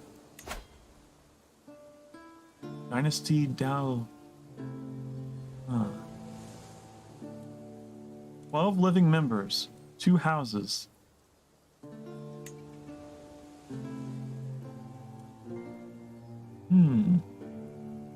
There's no living members in this one. It's the founding house. Oh. I see. 12 living members. Can we see what nation they're from? Because that's interesting. I'd like to make alliances with all my family members wherever they are.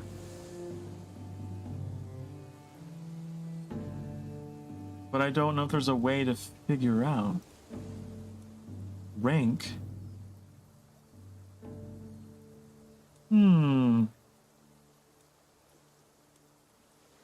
That's interesting. 'Cause what was that guy's name? He was in Dublin. Nephew. Merchant. Is this him? No. I don't know. Maybe that is him. No, it's not. He's not even in this list. He's not a member of our dynasty, is he? Huh. Maybe the game is just smart enough it'll give me a pop-up whenever I have another family member that I can make an alliance with. Interesting. I don't know if there's a way to track family across the map. But that's interesting. How about our titles? We need to make sure we have the title for this. I want to be able to say that I have this. Do we have it? It is your, yeah, it says it's your title. Okay. Yeah, I guess this is ours then. This is legally our territory. Our ally, we have an ally here. What is this? Activities. Feast, hunt, pilgrimage. Interesting. What about... I'm not a king or an emperor to have a court. Ah. Well, what's the nearest kingdom that I could conquer here? We have to conquer all of Ireland. Then we could have a kingdom. That's quite a goal.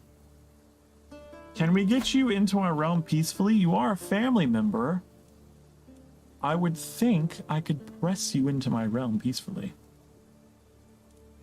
I would think.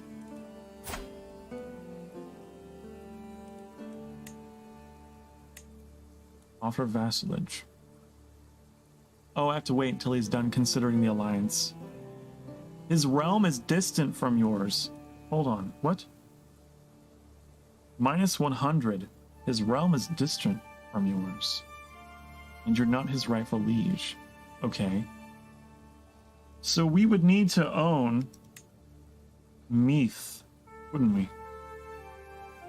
If we own the title to this, we could convince him. Who owns this? What do you own? This guy. My cousin? We have to go to war with my cousin? I don't want to go to war with my cousin. If you're my family, I want to be nice. I want to be nice. Offer vassalage. Not his rightful liege, right? Oh, we're so close though. -10. Maybe if we swayed him. Maybe we did a sway on him. Your powerful vassal's opinion of you is -11. Huh. Weird. Let's sway you. Let's sway you. I think that's... We can get that up. Maybe we can vassalize him. He's apparently our cousin. And then we'll be on border with you. And then maybe I could vassalize you. Just cut through Ireland that way. Peacefully. Diplomatically. Vassalizing our family. These people are not family. They are not family. This person's our brother-in-law.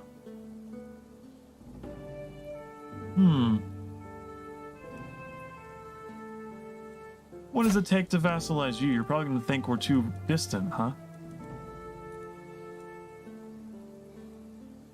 No, actually not. Interesting. Okay, again, powerful vassal's opinion of you. -11. Is it that one vassal?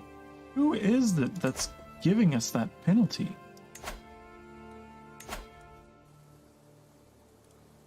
I always get lost in these menus. That's just something that will happen even if you played before. You will always get lost. Here we go. So...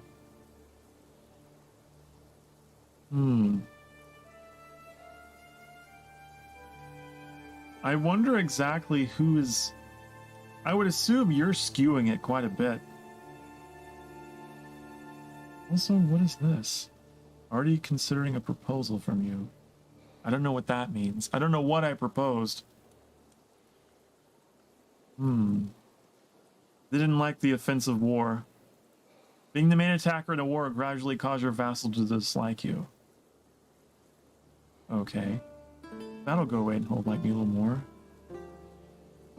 Maybe I should put him on the council. Maybe I should put that guy on the council. My former enemy. Displace my nephew in favor of my former enemy.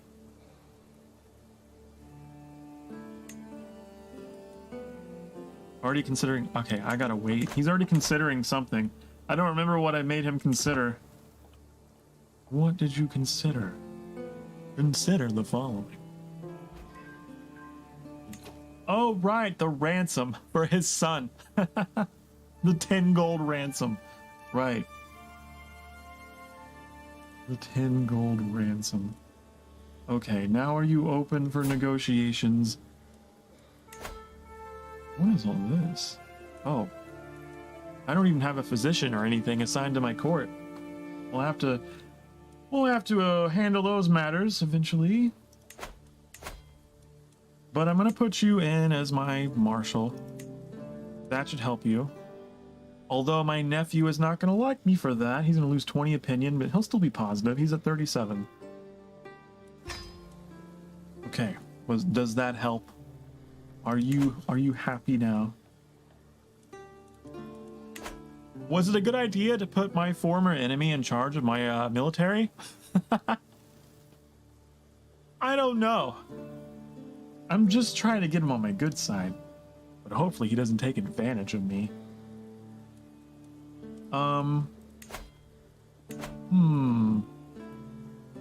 So now, what does that do for this relationship? Okay, it did go down. It's down to -6. It's not enough, but it did go down. And also there was the rightful liege thing again. Hold on. It takes too long to load the tooltips. -20. Not his rightful liege. What duchy are you part of? You're part of this duchy. Aren't you? And you also... I could go to war with that guy. I could go to war with this person here in an attempt to claim this. Conquer half of it, and then peacefully annex the rest of it. Maybe that's the plan. Then we have this to the north. We know we're going to peacefully annex these guys. But this to the north... Speaking of, I'm wondering how that advanced with them. That's at -5. Very close. Does that...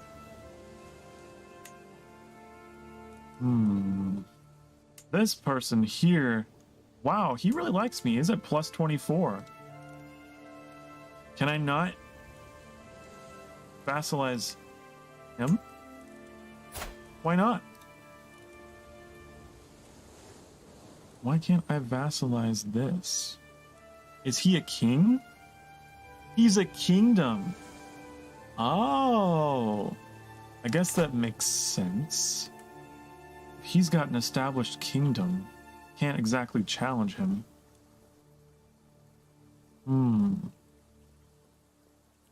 That's going to be a war situation. And annex another kingdom. I assume that's what the rule is. But all these people should be vassalable. Vassalable. Interesting, interesting, interesting. So this is going to be a military conflict for sure. But this guy...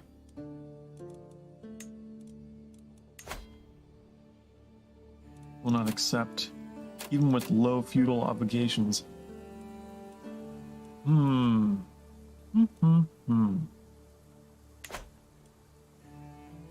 Unused farmland. Holding taxes -10%. Really?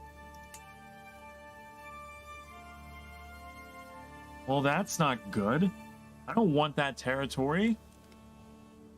Farmers have been recruited indiscriminately from this county, resulting in a lack of workers for large swaths of land until the 17th of February. Years from now. That's a bit of a liability. Are you still making money, though? You are still making it. Just not as much as you could be. That's the other thing. I like to look at how these places are doing economically before I take them, because you don't want to take a place that's not doing well. How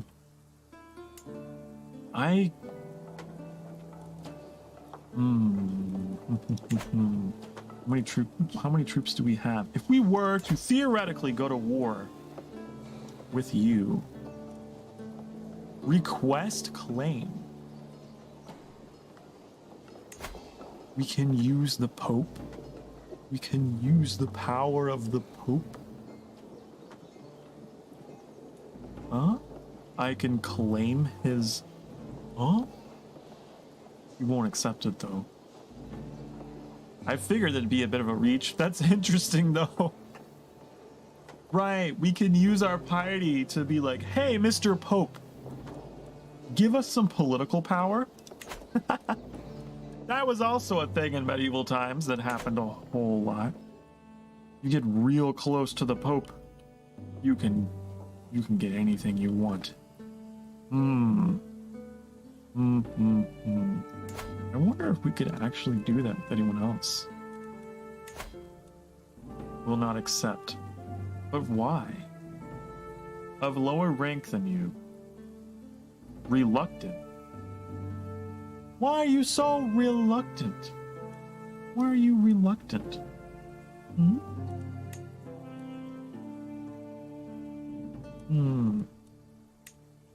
Maybe I should get to know you a little more, Mr. Pope. But you... I don't know if there is a way to peacefully deal with them. doesn't seem to be an option. There's the request claim on a rival kingdom. But that's still, he won't accept. That's an interesting way to go about it, though. Could arrange a marriage. I could arrange a... Do I have any heirs? Do I have any heirs that are not already pledged, not already betrothed?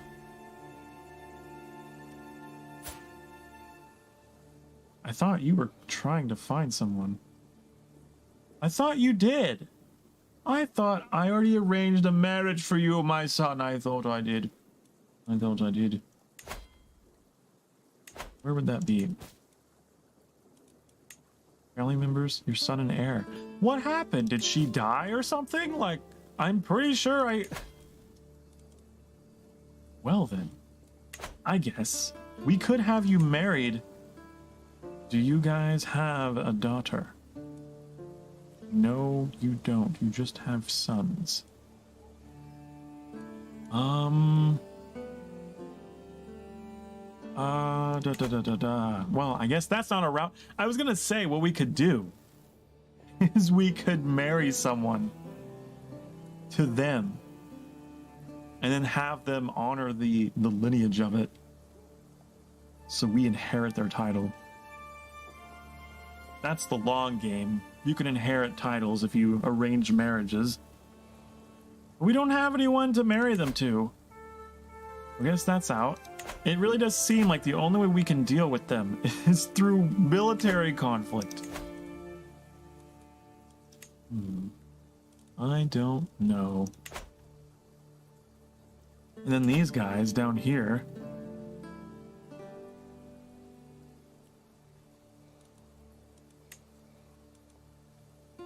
Attempt to sway. We're already swaying someone. Who are we swaying? This guy. Maybe we just... How many troops we got? We need to replenish our troops anyway. We need to get up to 1,700 troops. And we could do that. Okay. So everything is just not in place yet for another war. Maybe we should find a physician. We're not looking too good. Maybe we need to find a physician. Do we have someone we can already use? Based on aptitude? Poor, terrible, terrible, terrible, terrible. None of you would be a good physician. We need to find one. So let's search for one. Start the search.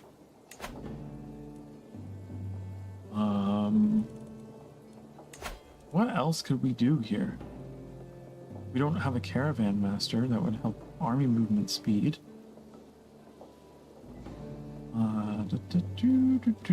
Control growth. Monthly court grandeur change. Bodyguard. I don't have any bodyguards. Monthly piety. My omen. But that requires gold. That requires gold. We have a lot of court positions to fill, but I don't think they're going to be filled right away.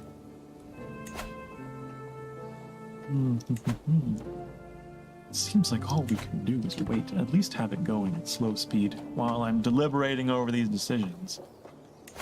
Can we build anything? Alliance formed. I'm honored by a request. I'd be glad to call you an ally. Marvelous. I wonder if that might have affected our relationship to the point where... Vassal? Your son married Anna. Right, I thought we betrothed him. Right. Alliance formed with Count Benno of Wolkenstein. I gladly accept your match proposal. Your son and heir Brian and my daughter Anna will be joined in holy matrimony. May Saint Bridget bless their union. Okay. I thought I did. I don't know why I didn't preserve the notification. So now they're married. Now they're married. Okay. I don't know where that is. Oh. Court physician. The world is full of dangers, even to a petty king and his court.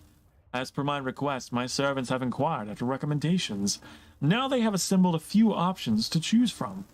Okay. Apparently, Theamo is quite experienced. I mean, we have the money to spend. Or you. Can I look at your skills?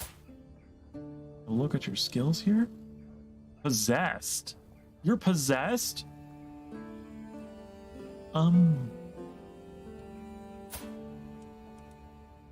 Novice physician. I don't know if I want a possessed person in my court. I don't know about that. That seems a little wild. You're also a novice physician.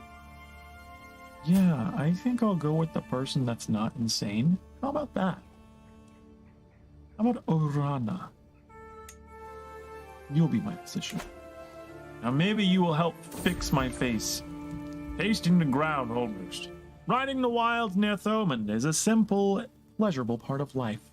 As petty king of Munster, something I can enjoy, in solace or with my entourage, when the day-to-day of rule grows too much. Lost in my thoughts, I almost fail to notice when my steed catches sight of some threatening small reptile and goes to buck. Quickly taking a firmer grasp of the reins, I calm her. Our ride continues.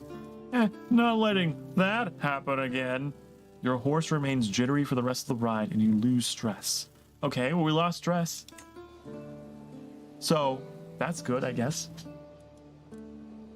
Get out of here. Okay. How's our troops doing? How's the troopaloops? We're still recovering. I wonder if we even have a casus belli to use against him. We don't. Can we forge one? Can we forge one? How do I do that? How do I do that? Do you do it? Fabricate claim. Fabricate a claim on this place, please. Okay. We're gonna make up a reason to invade. That's what we're gonna do. We don't have a reason to invade, we're gonna fabricate one. Unless you're willing to vassalize. But I don't think you are. Hey, I lost the trait wounded. The wound has healed. That's good. That's great. How is this guy getting along here? Minus 51. And how is that scheme progressing? Okay. Let's speed things up a little bit, shall we? Can we build anything else? Oh. The tide of battle. I've seen how it happens. That slight lull in the middle of combat. The brief moment when neither side is pressing into the fray, and the melee breaks like waves parting around a rock. Gain the trait Reckless, or you gain the trait Reaver. Reaver has increased raid speed and hostile enemy attrition minus 75%. What is Reckless? Minimum battle roll minus 4, maximum battle roll plus 6. There's an advantage to be had. Marchat is sure to seize it. I guess you're going to be pressing the attack.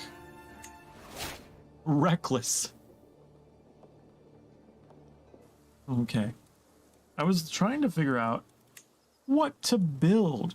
Because we can build things, and I do need the money. What should we build is the question. So we could build a wetland farm, or increase holding taxes. Increase levy reinforcement rate, that would be nice, wouldn't it? But only on that county.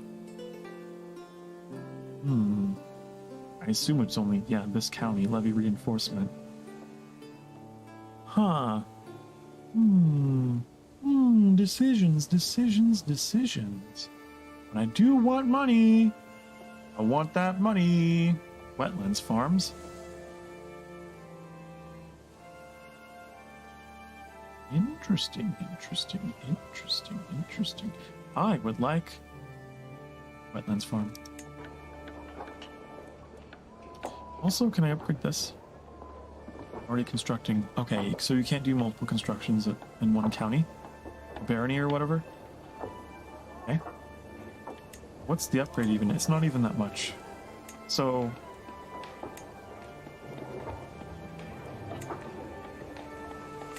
Huh. Current building is this. So that would only be plus 0.2. And this is a 0.3. So I think this is better than the upgrade. Yep. You gain 70. Your average stewardship skill led to this one. Oh, cool. I'm glad that you have high stewardship. That's why I like having a steward that has high stewardship. What is that? Yeah, he's got 14. Because then there's that random chance that you pull in a little more taxes than usual. That's always good. Money greases the wheels of war. Yes. Okay. Now, what are we doing with you? You're all fixed up. So you're good to go for war number 2. Aren't you? Fabricating a claim on you. And we got a wetland thing being built here. Can we build something somewhere else? Construct a new holding? What does that cost to make a new holding? You can make a new city? Wow, that costs a lot. As a feudal ruler, you may not personally hold city holdings. You have to grant the holding to someone after construction. Huh. We also make a temple that would increase our piety. Interesting. Why is it the wrong type of a holding? So I wouldn't actually control it. This would be a keep. The city must first be constructed or a temple. Huh. Okay. All right. I understand. What about the duchy buildings? What could I build here? Army gold maintenance would go down. That would be very useful, actually, because I noticed we went into the red very briefly.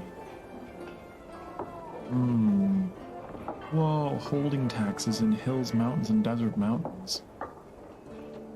I don't think we have any mountains around. But all holdings in the duchy have all of that. Hills, mountains? Wow. I wonder if Munster is very hilly. If it is, that would be amazing. That would be amazing. Let's see. Otherwise, the tax offices gives you a flat rate there.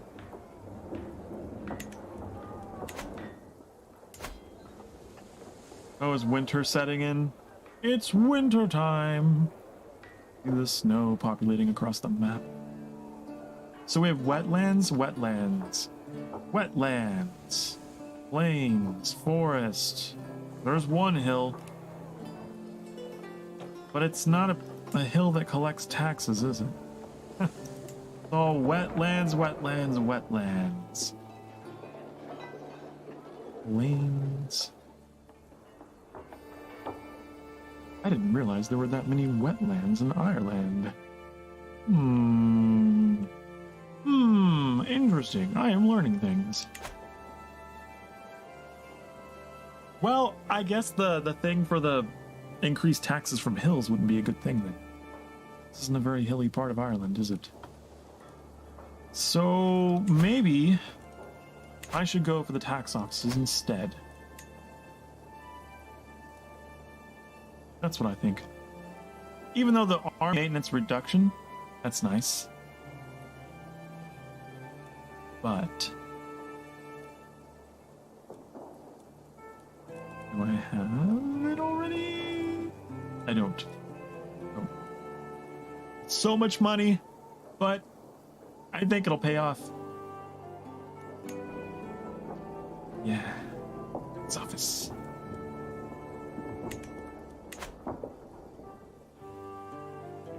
was this? Victory? Yeah, we already got that. What's the activities?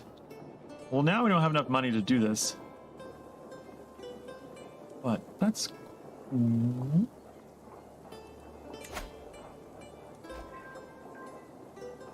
Oh. Increased taxes. Hint of care. Good things are happening. Good things are happening. Do this. So we can create a kingdom if we have 3 or more duchies, and the realm size is 30 or more. Not happening anytime soon. Consecrate our bloodline if we have enough piety. That's also not happening anytime soon. And the holy order.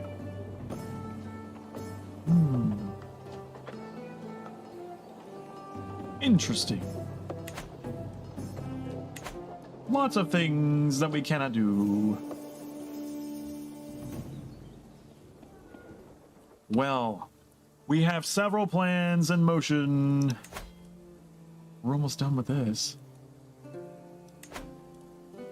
And now I think is a great time to stop for our hourly break. It's been another hour.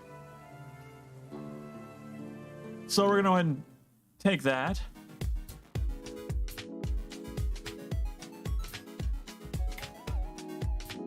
And I'll be right back in a few minutes to continue our conquest of Ireland.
Hello again.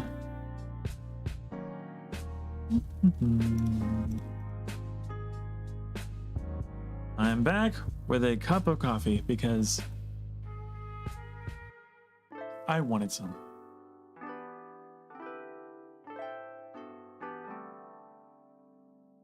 And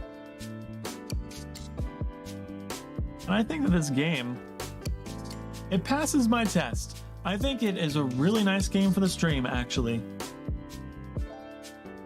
Because I have complete control over, like, the time and everything. It's a really nice, slow-paced, relaxed strategy game. Okay. I could certainly see myself streaming a bit more of this in the future. And we might go a little over tonight because I'm having so much fun.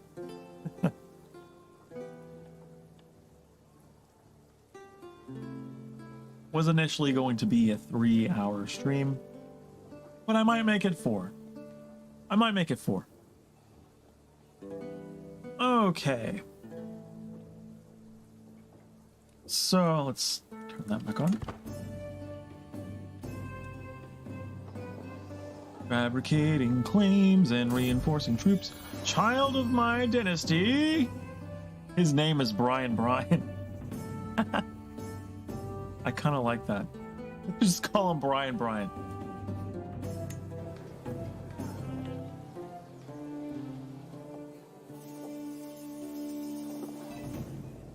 Why is that glowing? Hold on. Why are you glowing? Why are you purple? What's happening? Recently looted. What is going on? Excuse me? Are you at war? Adulterer. Oh. You're an adulterer and your spouse is in prison. That's not fishy. That's not suspicious. I don't know why that's glowing. I guess because it's been looted.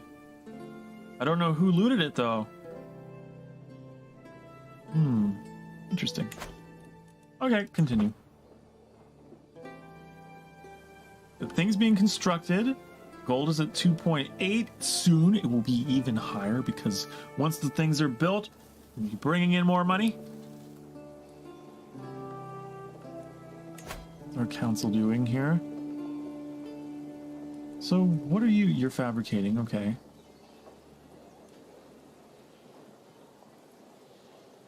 Interesting. I wonder if I could like help that go faster if I were to focus on that. What is it at? 5.4. So if I do this, does that help? I don't know if that helps or not. I don't think it's helping.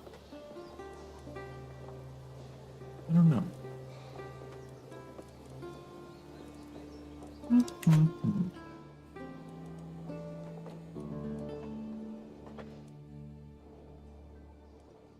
What else could we build?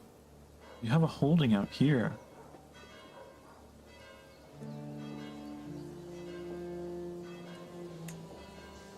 Of course we don't have enough money.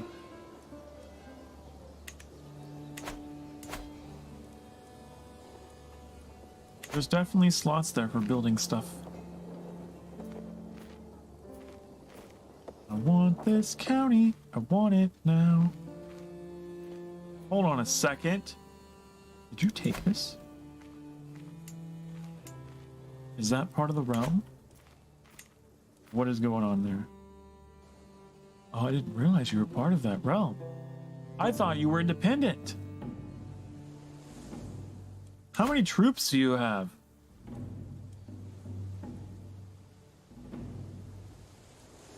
I don't know how you could check that. 603, it says right here.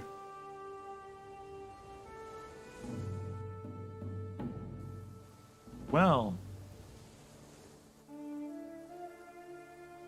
Interesting. And they seem to have conquered this territory. I wasn't paying attention. What? Interesting. Okay. Are you still open to being vassalized? -1. Oh, come on.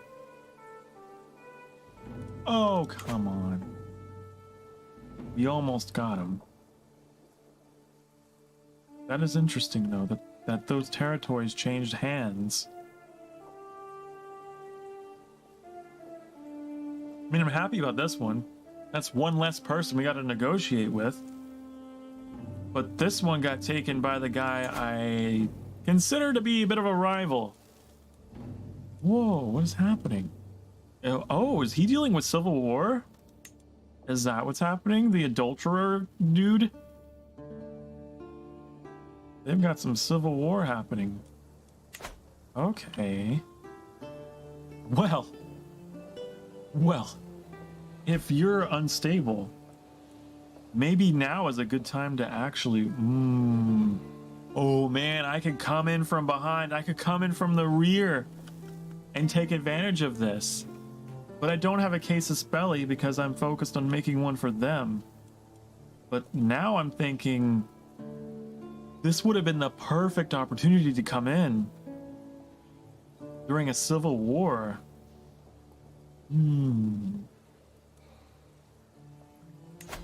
But I don't have a case of Spelly against them.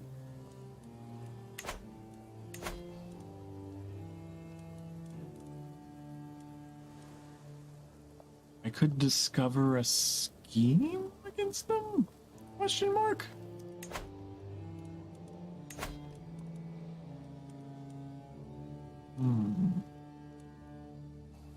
I would like you find secrets about this guy. Find some secrets on him.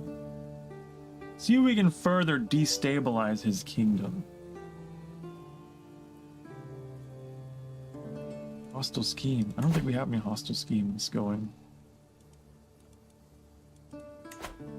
We can further break this kingdom apart. I would be for that. I'd be all for that.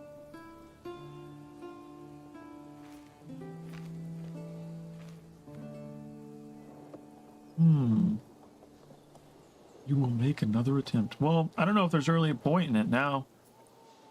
You can't exactly vassalize someone who is a part of an existing kingdom. So there's no point.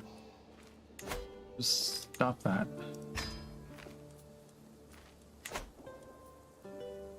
Honestly, I'd rather work on this relationship and peacefully vassalize this guy and go to war with this guy, because this looks like an opportunity here.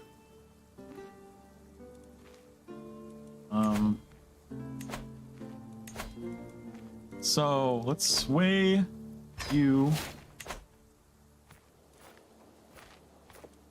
How long is that going to take? Come on, let me look at the details. 3 months. I guess we can go ahead and fabricate it after 3 months, but look at that, they're already sieging. After 3 months, I think I'm gonna fabricate a claim on these guys because this looks interesting to me. They are breaking up.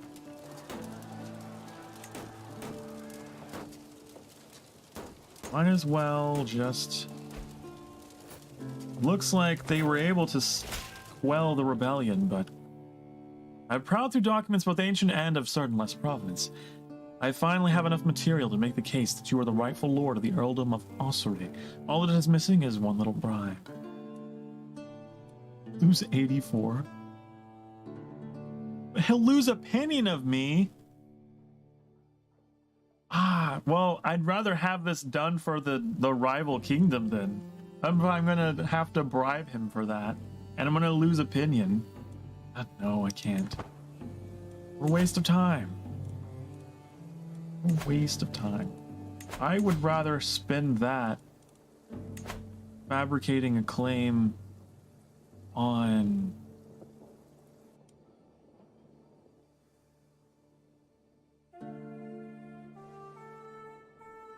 I can't Fabricate a claim on the whole duchy?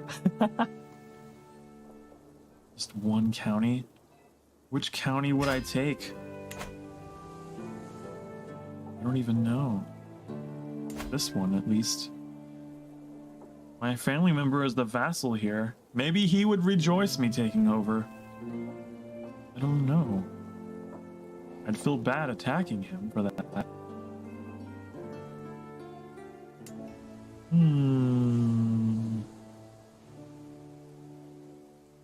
Let's look at the duchy titles. That would help me vassalize them. It would help me.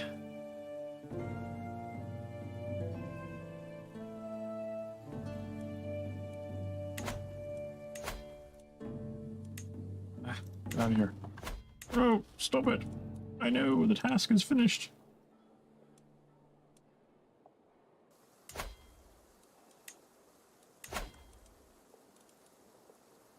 Oh, it's at 0. Come on. You're so close to accepting. Just one more.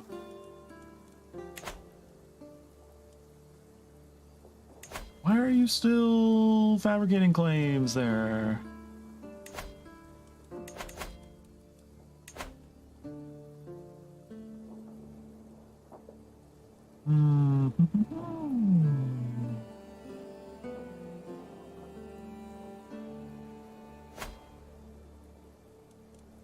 I'd rather change to that.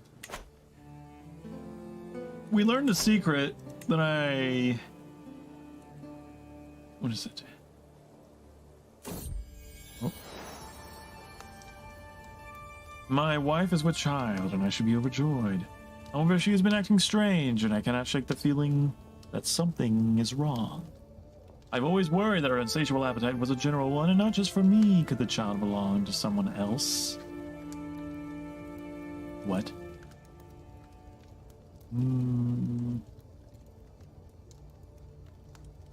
She must tell me, or...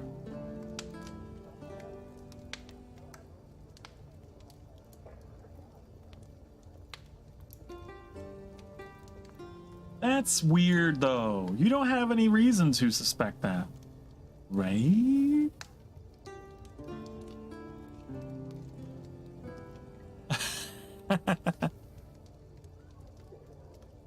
Maybe, I don't know.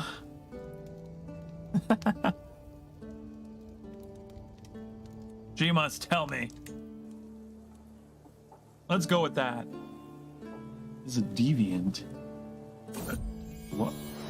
Of course the child is yours. Gwendolyn brushes up her blouse. Why would you ever think otherwise?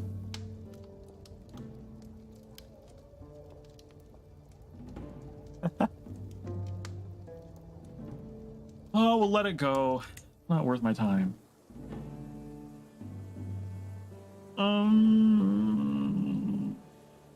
Who are you the son of? Oh, you're the son of this guy. Blackmail. Expose. Hold on, let's pause this. How could I use this? How can I use this?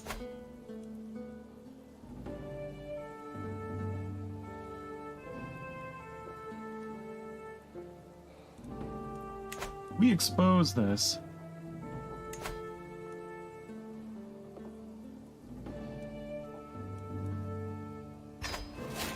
I have exposed his sexual deviancy.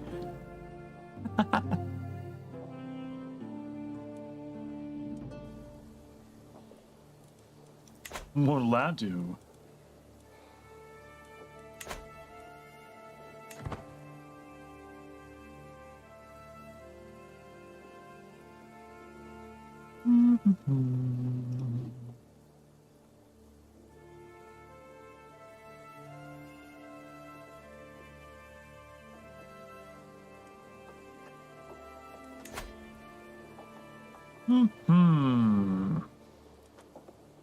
Do you like me now? Oh, just barely.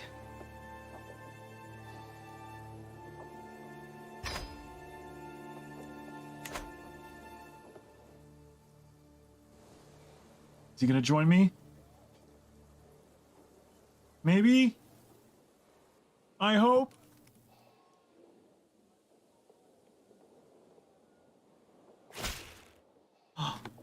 I accept your gracious offer of vassalization, my liege. Yay! My nephew has joined my growing empire. Cool. Great. And we claim this title. We don't have... Okay. Soon we will. And to claim the whole kingdom, we need 2 more counties and 1 more duchy title.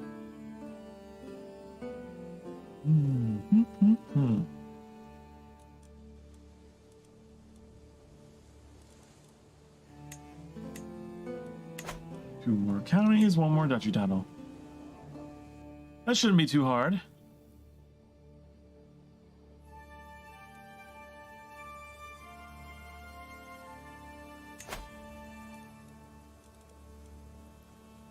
Still negative 20 though.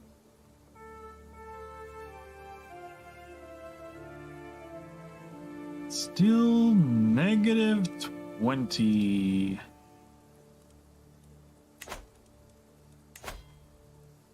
We're trying to sway him.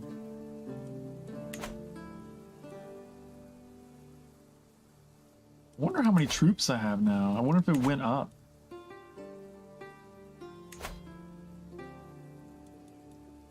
I don't know. Why is that different? I noticed this little icon. Armies lacking provisions.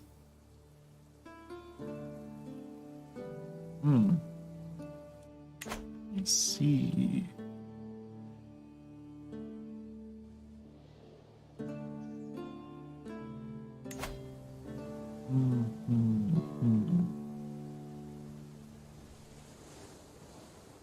What about you?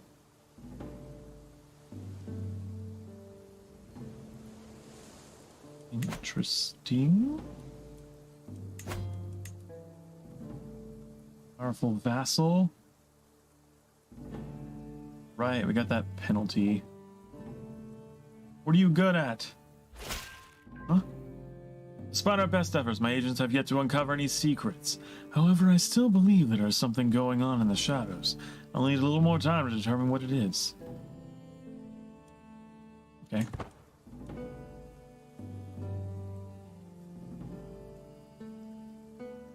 Not your rightful liege. Well, you're not really good at anything. You're good at the martial ability, but already got someone on that. This is the trade-off, I guess. It's something you have to consider. Is it better to have a person in the position that has more, that's better at the skill, or is it better to have someone in there that will actually be a powerful vassal purely for the fact that they're your vassal and they'll like you?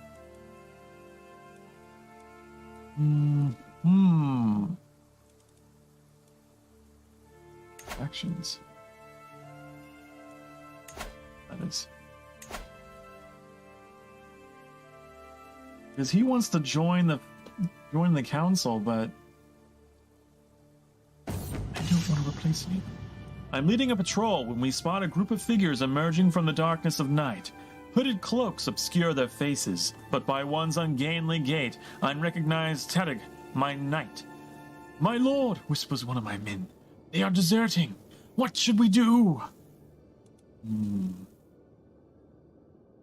Who is Taddig? Who are you? My knight.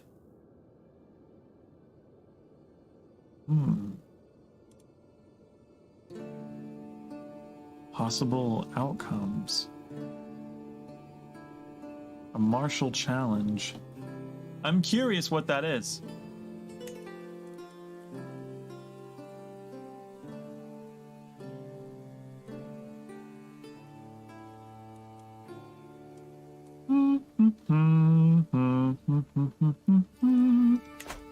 Interesting. I guess we'll find out what that's about.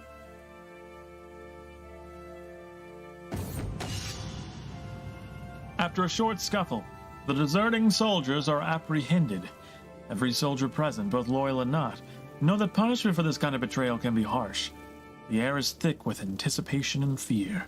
My lord, Tadek meets my gaze with tired eyes. They are only children. We just want to go home.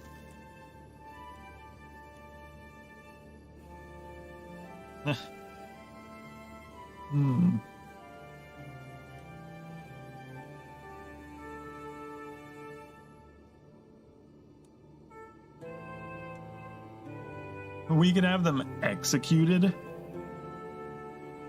for 24 dread. Oh my god. But then I gain stress because I'm temperate. The only good option is the middle one, huh? Make him scrub the latrines for months.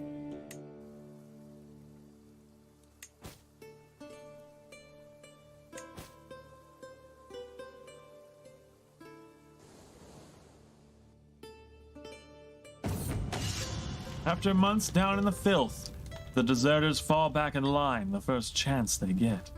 Observing the reactions of both the punished deserters as well as that of other soldiers, scared to face a similar punishment, I have come to understand the troops better. Finally, the whole ordeal is over. What do we get? Serve the crown. Or stalwart leader. That would increase my scheme powers. Well, all the romantic ones.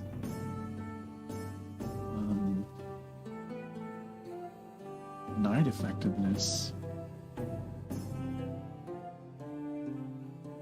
Dread would be good. Increases vassal acceptance. Increases offer vassalization acceptance.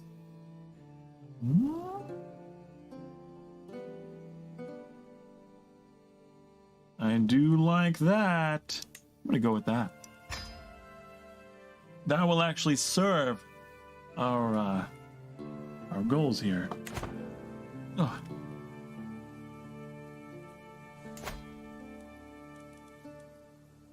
Still minus 20. Still minus 20.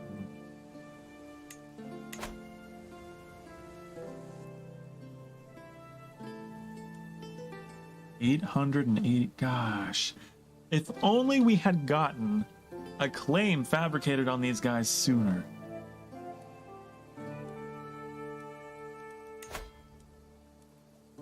I think we could still take them.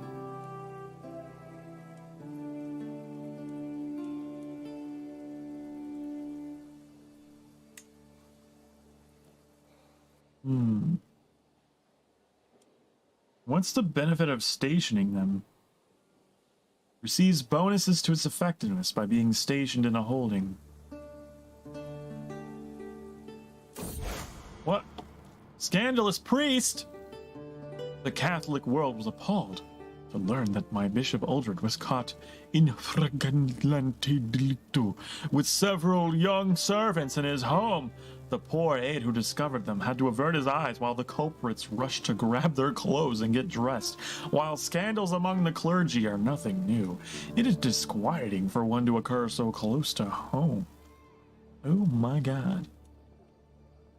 Well, we could condemn him and gain piety.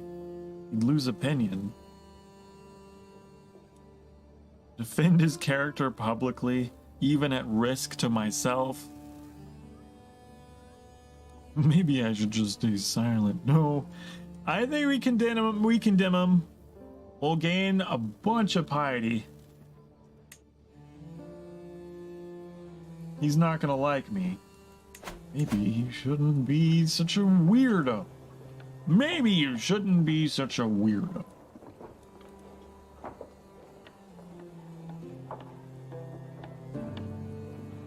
It's not going to help my claim stuff, but... Oh, well, we missed our shot anyway.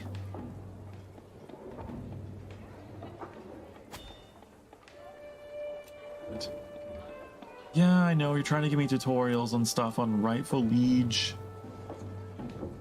I know what that means. Work towards forming a hybrid culture with the Norse. What? Now that's something I don't know. You can form a hybrid culture with this culture if cultural acceptance is high enough and your culture is more than 50 years old. This means you will create a new culture with parts from both your culture and the other culture. You can gain cultural acceptance by granting counties of this culture to characters of this culture using the promote culture. Oh, things are happening. Another daughter. Why do you bring me daughters? When I asked for sons. Give me a name I can pronounce. Give me a real good name. Ellen. Ellen? Sure. Okay, what were we reading? Using a promote cultural acceptance counselor task. Increasing culture intermingling and having vassal of this culture. Okay. Forming a hybrid culture has a number of benefits. Okay. So... You're telling me a hybrid culture with the Norse would help me integrate these people?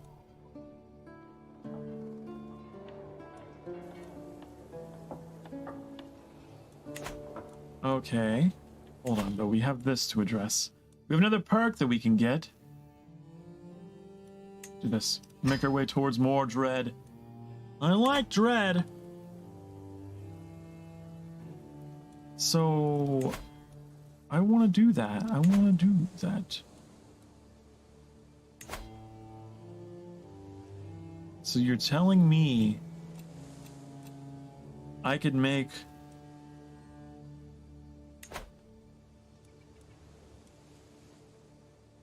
How do I do that, though? You just taught me, and then you... I don't know what you did. Reform?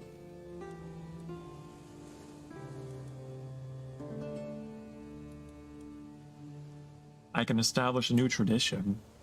Whoa, it's expensive. That is expensive to establish traditions. I wanted to do the hybrid thing. How do I get that tutorial again? I clicked out of it. How do I get it? How do I get it back?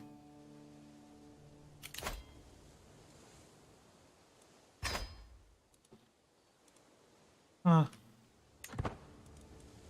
Here? Hybrid.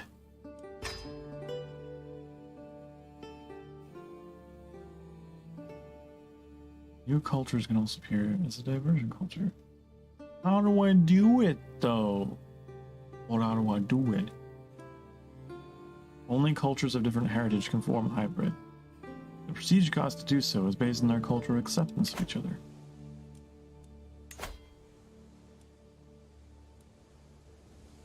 Well, I'd like to do that. That's kind of a cool idea. Kind of cool idea. County is not of your culture. Acceptance is 18. Form hybrid. Okay, so you have to click on the opposite culture in order to... Cultural acceptance is less than 40. So if we are over that threshold, we could do it. Can we do it with anyone else? What was that? You cannot form a hybrid culture with a culture that is derived from yours. Oh! There's less going on here than a graveyard at noon. Fine. How about them? Not present in at least one county. Oh, they have to be present in your realm. Okay, that makes sense. We can only hybridize a culture if they're in our realm. I see, I see. But why don't the Norse like us? Why don't you like me? Why don't you like me? Where's the culture layer? What is going on here? Acceptance it's slowly going up because there's intermingling, ordering culture. They share religion, they share faith. Huh. It is slowly going up. It's just going to take some time. How about the other ones? That one's going up.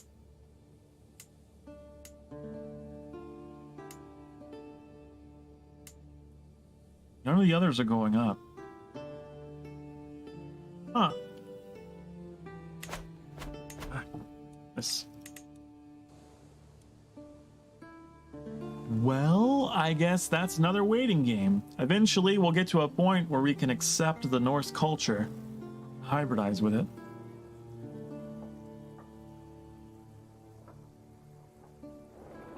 Okay. How many soldiers we got? I really want more soldiers. These bonuses to being stationed. But... I don't know.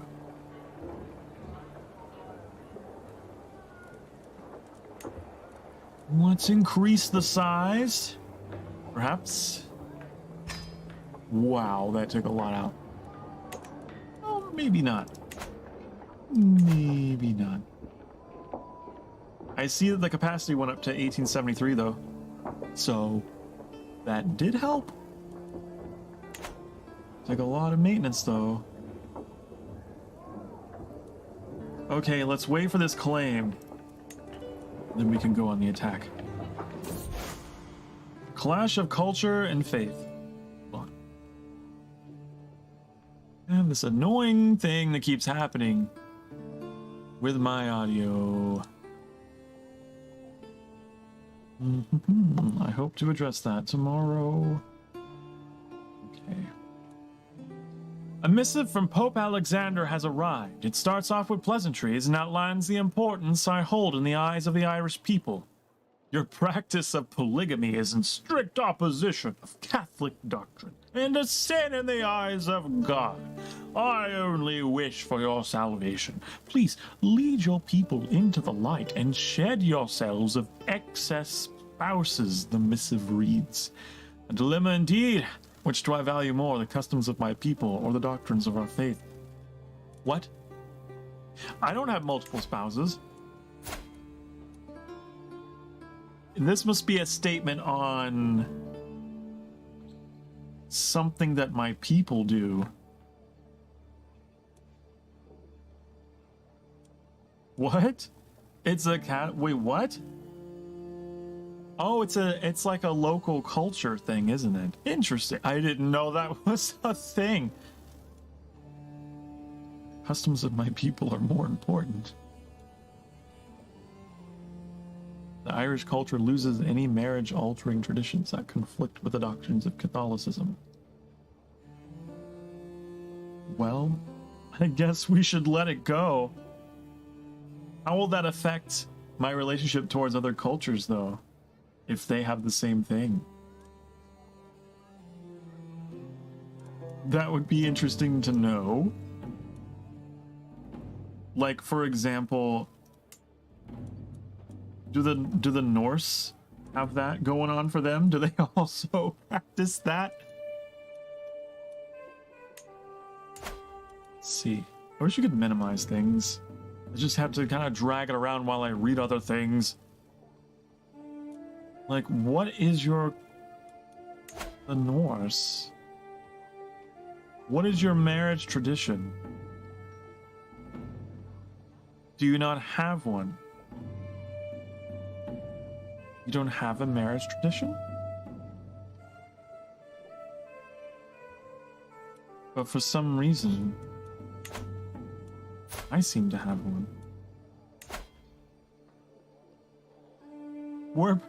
The Irish culture is polygamous.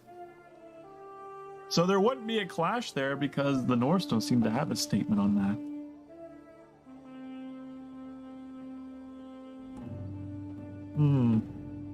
Interesting, interesting indeed. I didn't even know that was our marriage tradition. I guess we'll get rid of it then. It doesn't seem to have any... It's for us. Brash King William of England, his vassals, and his whole family has heeded the call of Albion. Embraced English culture. Okay. You are known for dedication to your faith. Well, that's interesting. So, can we replace that tradition with something else, or did we just lose it and we don't even get a chance to address that? No, not that. Not religion. Culture. We have 2 slots for that, but can I reform it? If I reform this, it costs so much to get a new tradition, though. That's the thing. And we're gonna have to make sure that we choose one that's in line with our religion.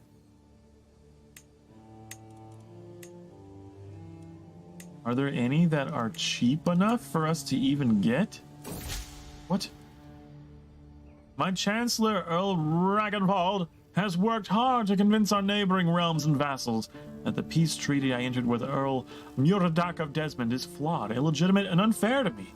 I am once again free to declare war upon him as I please. Oh. What? But why, though? Okay. We need so much prestige in order to be able to reform the culture. There doesn't seem to be anything that is to do there. But we have constructed cattle lands, so that's good, I guess. Wow, yeah, plus 3.1 income, so that certainly made a difference.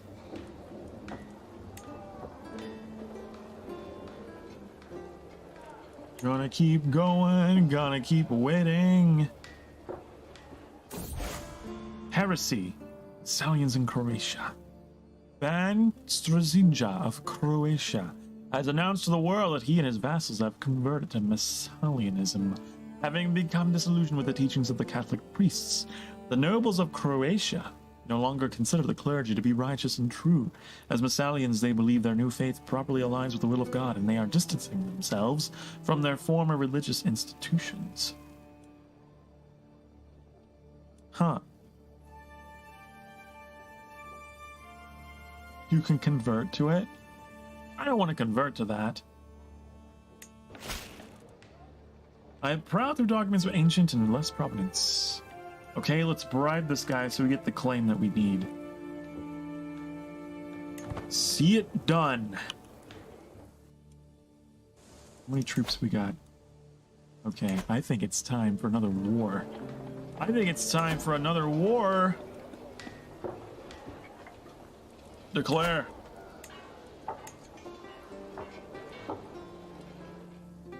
I want this territory. Declare war. Raise armies. And move. Okay. We are officially at war with the kingdom of Honacht. Enemy ally joins war. What? Oh, Bohemia? You guys are in mainland Europe, though. You're so far away. We're gonna be fine. That'll teach you to make distant allies.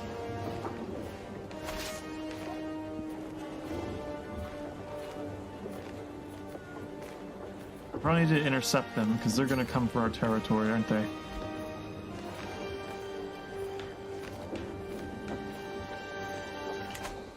Duke Ulrich. Someone in the Holy Roman Empire? Okay.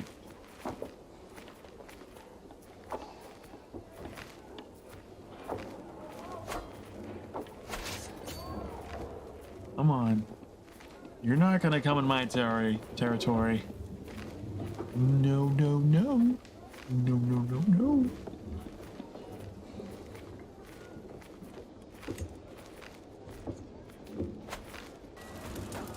I'm gonna besiege them here. Man, we should have had some additional siege equipment because it's gonna take a little longer. Can we ask our allies to go to war? I mean, they are our vassal, but like, maybe like, hey. Yeah, you cannot call vassals as allies in the war because they're already part of it. Where are they going? Why are they sailing? What are they doing?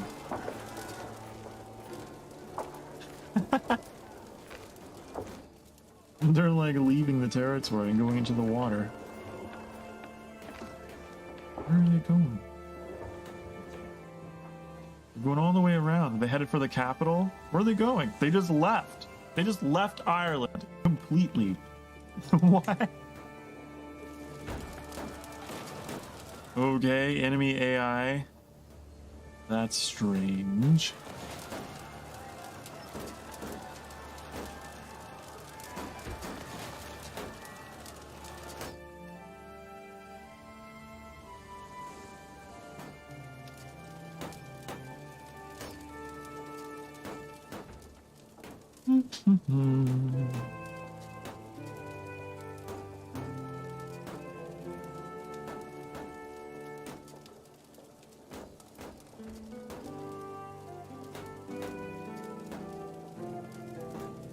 Going to have it soon enough. So they don't sail back up north. That's so funny. I've never seen that happen before. They sent all their troops out here into Dublin and they were besieging and they're like, nope, we're gonna leave. And they just left Ireland completely. I don't know why they did that. They're that scared. They sent their whole military off of the fucking country.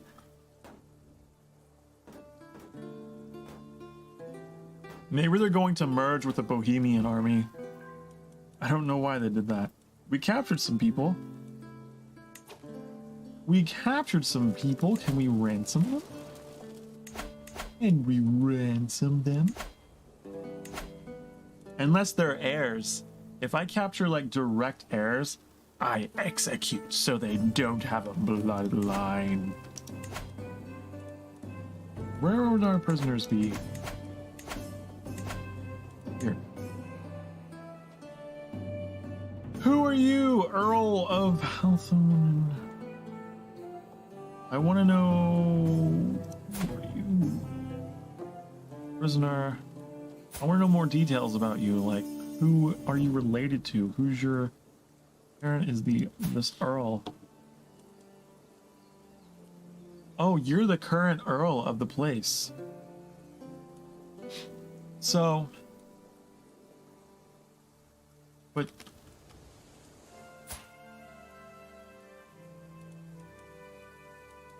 yeah, I don't think any of these people are relatives of the enemy. I won't kill them, but I can ransom them all. Ransom! And ransom!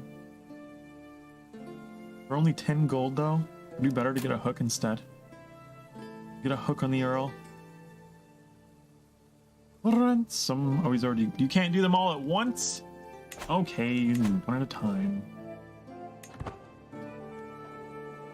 I want you to go after the capital. Just go for it. They're not even here. They left the country.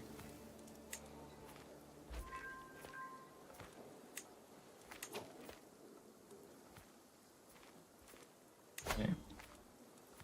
Keep wanting to go to military for prisoners. I mean, it makes sense, right? Ransom you for a hook and some.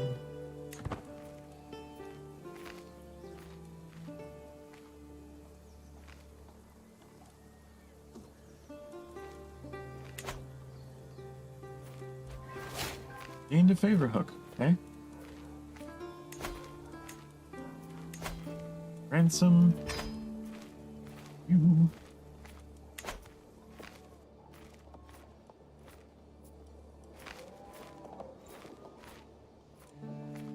What do you require? Does it have to be at 100? I'm pretty sure it always has to be up at 100. Pretty sure. Okay, we got all these ransoms accepted. We're making money from ransoms. You can't even be ransomed. No one likes you. Who are you? You're not even related to anyone. You're just some guy. You're just some guy. What? You're just some dude. I don't benefit from killing you or anything. Just get out of here. Take the vows. What's take the vows? Recruit. Why would I recruit you? What do you do? What is your deal? Traveler.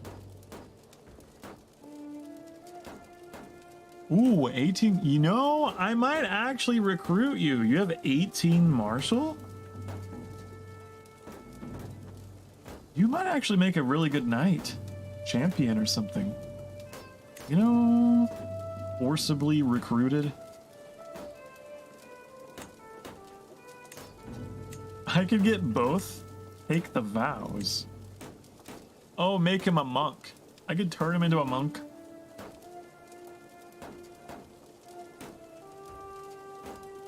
That would be silly.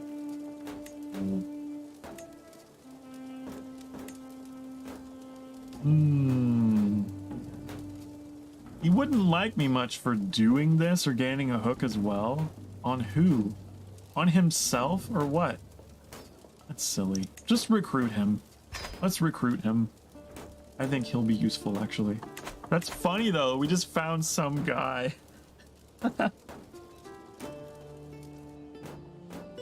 He just got in the way of the siege. He wasn't even a noble. He wasn't even a member of the court or anything.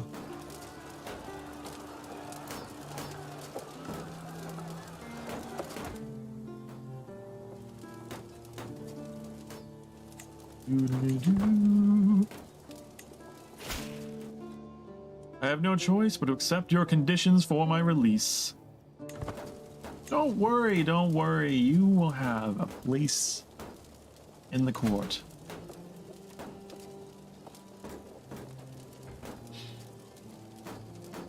I will make you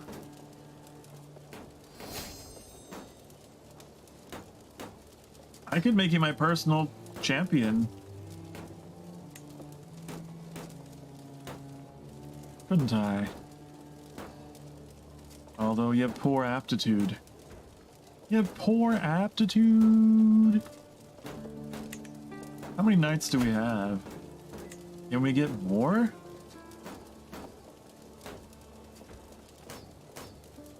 Let's pause this for a second. What is your prowess? What is your prowess? Only 7?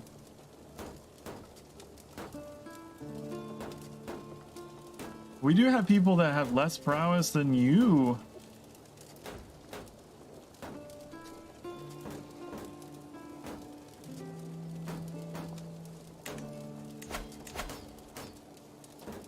I don't know where to even put that guy. But he's in my court now. But he's here now. All these positions are not positions to have during wartime because they're expensive. Powerful agent in hostile schemes against you. What? Huh? Excuse me? There's a scheme against me? I was not aware of this.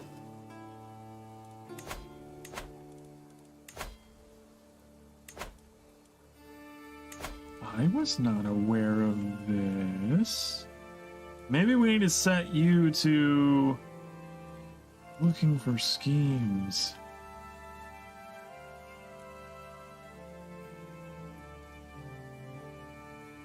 But you are, aren't you? Oh my god. They were going back to merge with the Bohemians. 4,800 troops.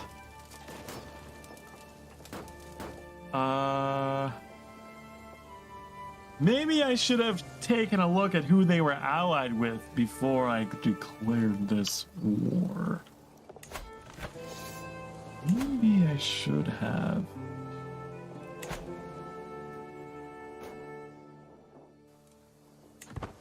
I'm a little nervous now. Just a little bit. Should we declare a white peace and just leave? I don't think we're gonna do this in time. There's so many of them. The chances are even. Really? I don't know how you figure that math. I guess because we have the better quality army, huh? They have more soldiers, will we have better quality ones? Huh. And we're defending in wetlands. Well, this is not good. I can say that much. This is not good. I should have gotten more of these, then I could have completed that siege faster. I'm a little concerned how this battle's gonna go. There's so many more of them. Look at them. They're gonna destroy me. I don't know why it was saying the chances were even. We killed 1,000 of them. Now they're gonna run through my territory and just... Okay, that was a poor assessment on my part. I should not have declared war on them. But how was I supposed to know they were allied with Bohemia and Bohemia was willing to sail their troops literally all the way around Europe to get to me? Jeez, Louise. I wonder if there's any record of that happening at medieval times. If there were like any inland kingdoms that were willing to send their troops out into the Atlantic to do this. Well, hey, I would like to... You're not going to accept a white peace? Uh-oh. Uh-oh. See, now he knows he has the advantage. Ruh-roh. I don't know what to do. I don't know what to do. What are the majority of your troops? What kind of troops do you have?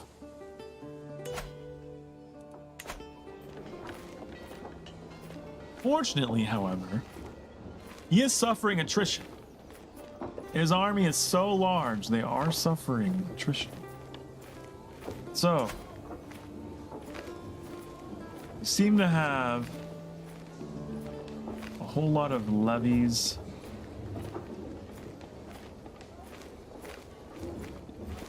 You got a bunch of spearmen. There's some bows. Majority of them are levies, though. They're just these poor quality troops.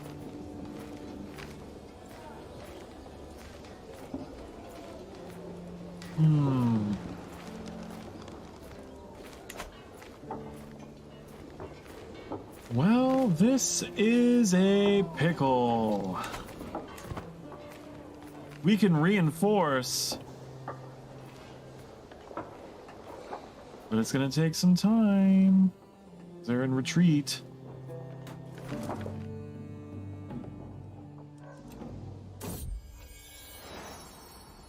Child of what? Constance was a good name. Caitlin, how about that?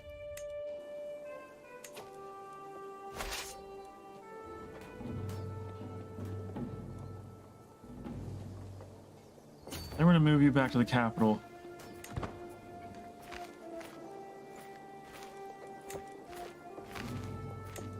We need to focus on reinforcement. We really do. Reinforcement rate. It's already at max. This is gonna be a long war. We're gonna lose the battle, but we will win the war. Reaping suspicion. There's something odd about my nephew Merchade, but I cannot quite put my finger on it. Perhaps it is just my imagination running amok. Nevertheless, the ominous feeling is keeping me up at night.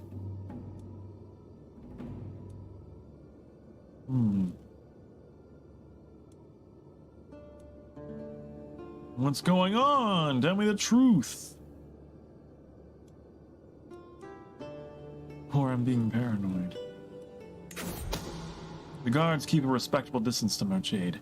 They are ready to seize him at a moment's notice. He seems well aware. There's an unusual tension in his shoulders. Why have you summoned me, my liege? Do you have something to ask me? The accusation spills from my mouth like venom. But when I see the look on Merchade's face, doubt besets me. That is not guilt, but grief. I've always been your faithful servant, he cries. I would never betray you.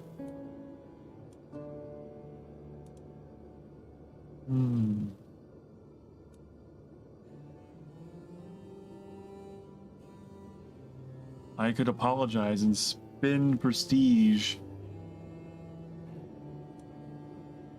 Just have him, you may leave. The opinion, though, it's fine. He still likes me. He still likes me. So my concern here.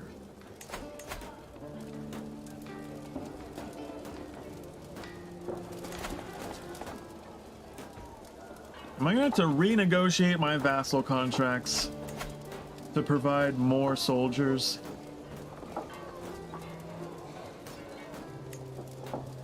I would really like having more soldiers. I would really like having more soldiers.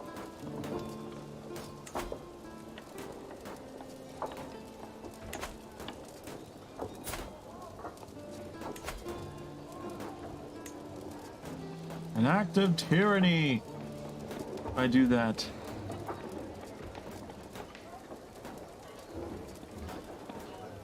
It would be an act of tyranny.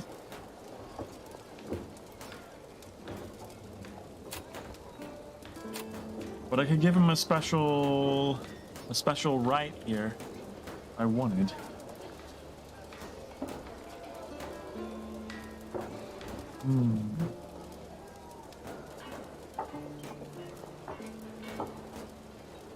I could give him a permanent seat. Granting this privilege to too many vassals will eventually upset the powerful vassals of the realm.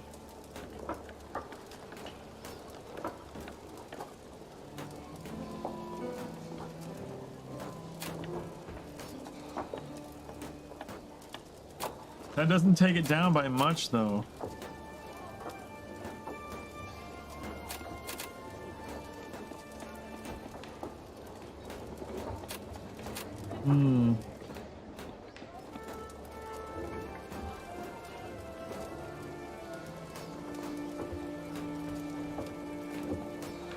What is your culture? Oh, you're Norwegian, right. Right. We need to increase cultural acceptance. And we could do that. We just can't. Man, all my vassals don't really like me a whole lot. A seat on the council. You just don't like me because I declared war on you a while ago.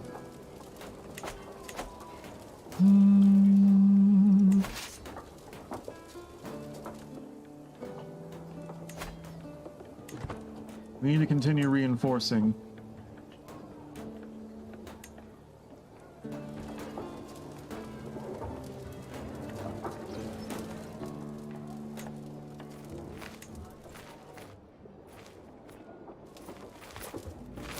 Okay. Ooh. This will be good for us. A defensive battle. Come down here. I don't know if they're actually there, though. Like, in the castle.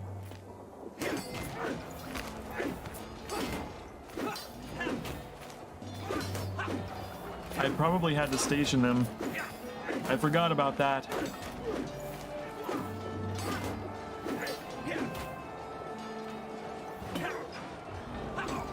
Oh no!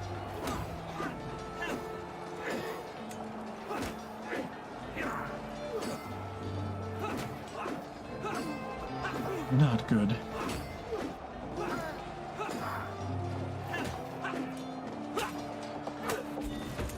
And they lost. But we thinned their numbers.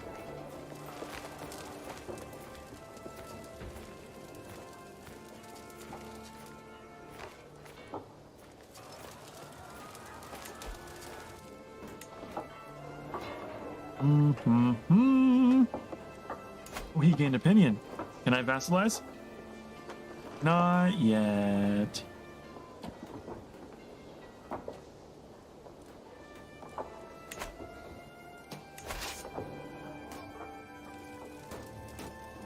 Man, come on.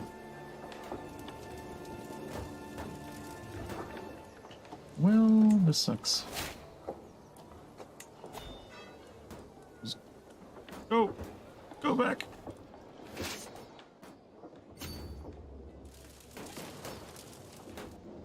I gained a perk or something?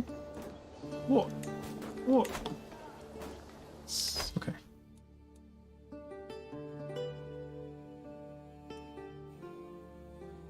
Defender advantage. Ooh. Ooh. I do need that right now. Yeah.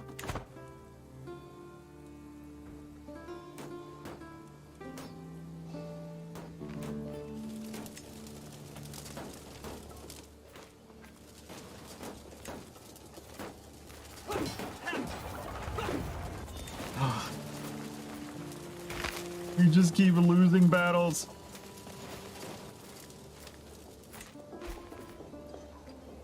At least we interrupted their siege. Reinforce.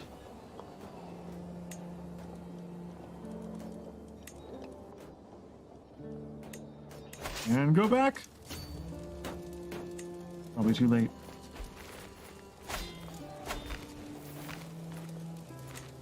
Your ill-conceived war was doomed from the start. I know. I had to pay him. I'm gonna be in debt. Lost my claim. I should never have declared that war. Oops. But I didn't know he was allied with Bohemia. I had no idea. You should always check the alliances of your enemies. That's what we learned today.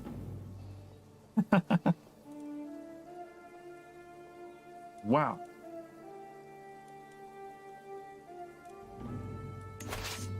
Well, I guess we can disband you. And surprisingly, we didn't go into debt.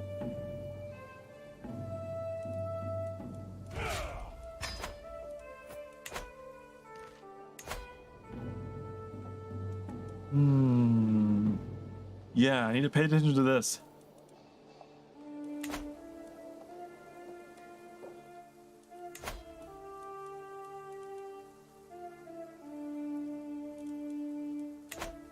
And I see it's been 3 hours, so we'll take another break. Usually, for my shorter stream, I would stop, but I want to go for 4. Also, I forgot to pause.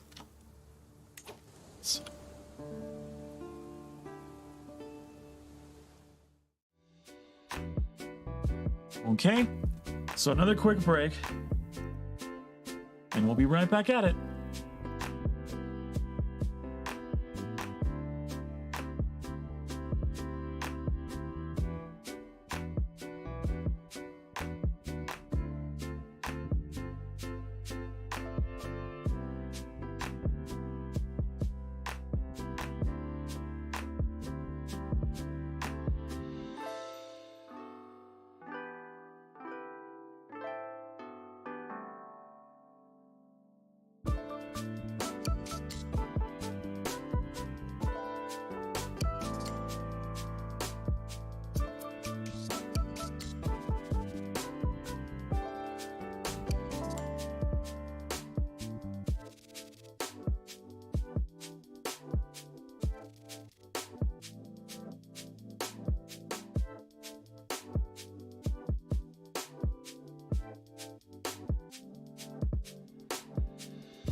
All right. We're back. When we left off, we had our asses handed to us. Because apparently there was a strong ally in Bohemia. So let's see if we can resolve this within the hour.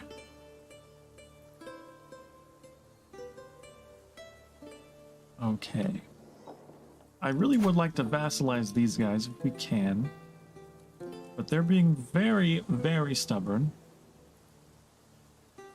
Because we're not his rightful liege. I don't know why. Because do we not claim this? Can we not claim this?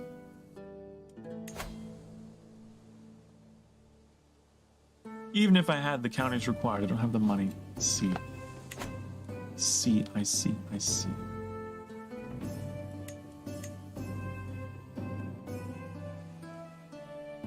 Well, that is a problem. And then we have these guys up here.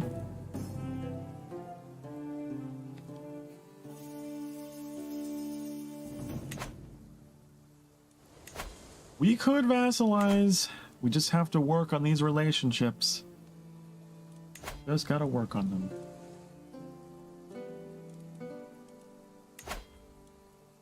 Is there a way that we can affect our diplomacy here to make things easier for ourselves somehow?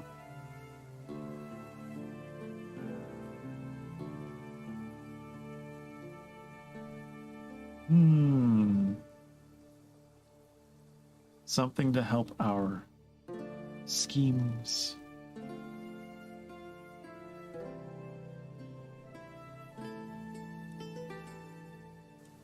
I'm not so sure.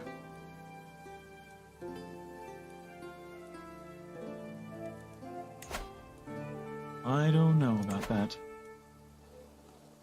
What we need to do is we need someone with like really high diplomacy. Whoever's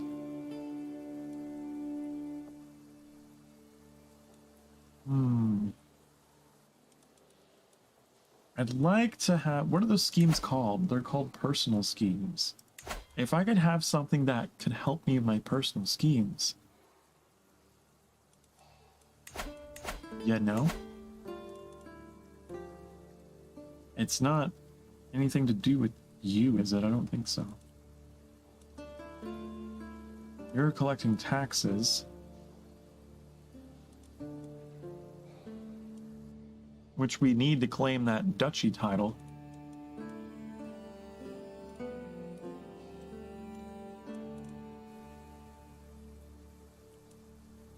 You don't seem able to help me with personal schemes.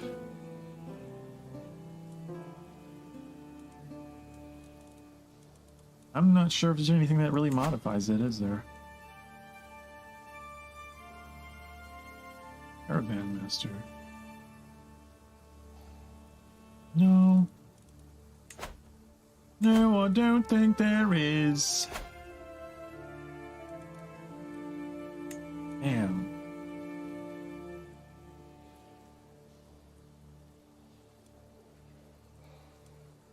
Well. You can ask your head of faith for claims. Can I? The Kingdom of Sweden. Kingdom of Scotland. But why?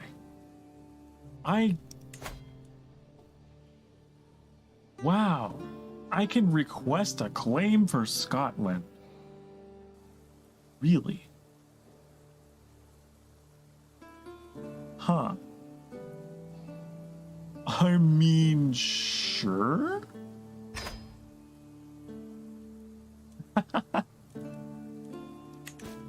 I wasn't expecting that, but okay. Do I have a claim on you? Just claim. I don't have a claim. You, okay, that was showing you have a claim on it. I see. I really wish this alliance would break up. I don't like it. I don't like that alliance that you got going on there. If I could find some secrets on you. Does it even matter where I put this? I don't think it does. I don't think it do.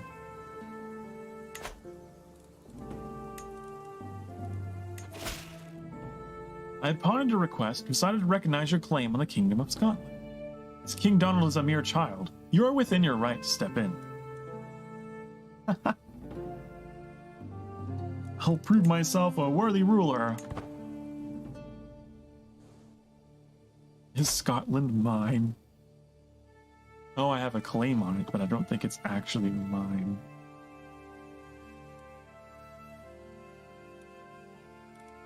Swear fealty.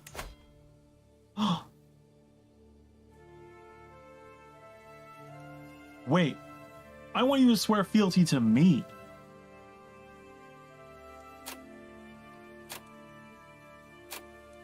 Oh, it's the other way around. I don't want to do that.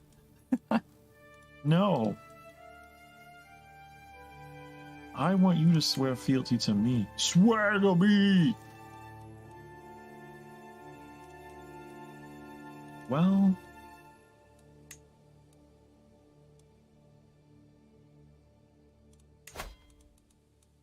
I could arrange a marriage, couldn't I?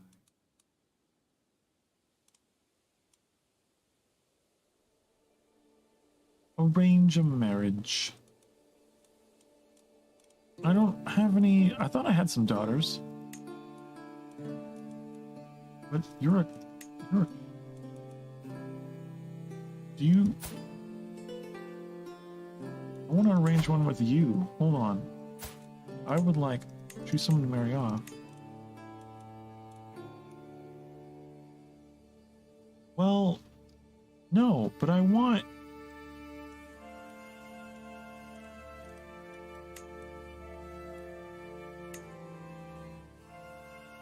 When will be born? I want matrilineal.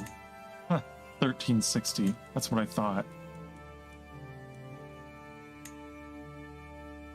In 97. Marrying a small child. I am curious though what it is. You have too many existing alliances, and he's marrying down. And it's a matrilineal marriage, which he does not want. Oh. While hosting lords and ladies from realms near and far, some opportunities to portray Earl Domhnall of Ossory in a good light have presented themselves. My lord, pray tell, who is the most dignified person you have heard of?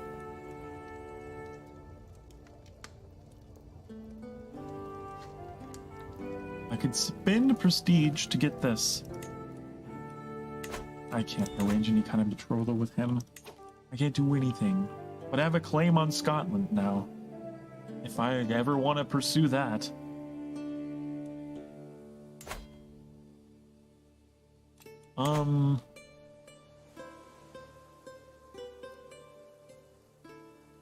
So do you like me now?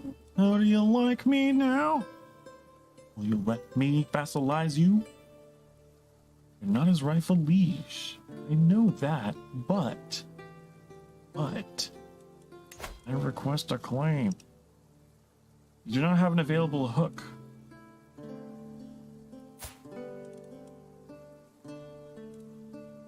I learn his language. But it will abandon that scheme. I hate that you can't have multiple schemes going on at once.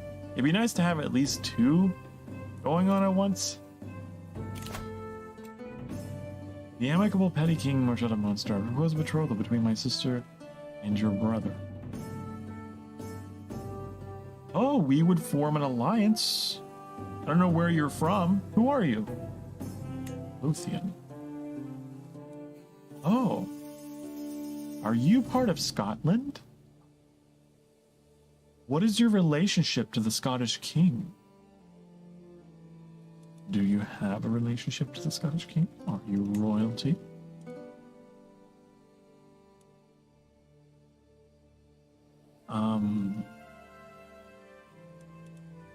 I don't think you You're just a duke, aren't you? But I mean, do we get prestige out of this? We do? Kinda creepy. You're 46 and you want to marry a 12-year-old. That's kinda creepy. Kinda creepy. Kinda weird. But that's how medieval times were. Just weirdly arranged strategic betrothals. By the time she's of age to marry him, he'll probably be dead. I don't know. But that would give us an alliance? As uncomfy as it makes me. Not that you even have many troops to spare.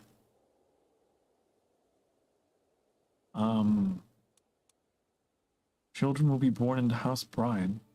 Chance of children are medium. Who are you, though? Let me look at your traits even. Like, even if you do survive enough.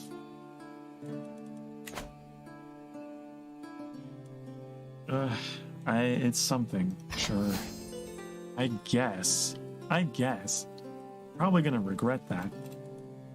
But at least we have that alliance. Honestly, I might have rather have... Do you guys have any kind of marriage here?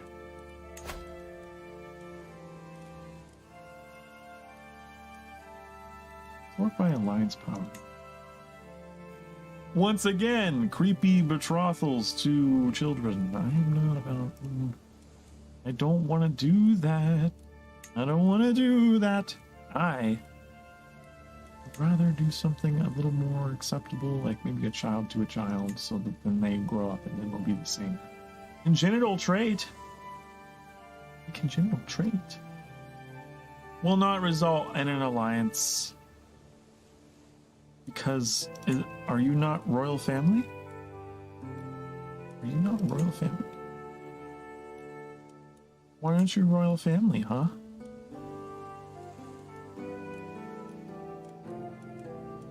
I thought you might be royal family. And you're not. You wanna have any... There's no girls here.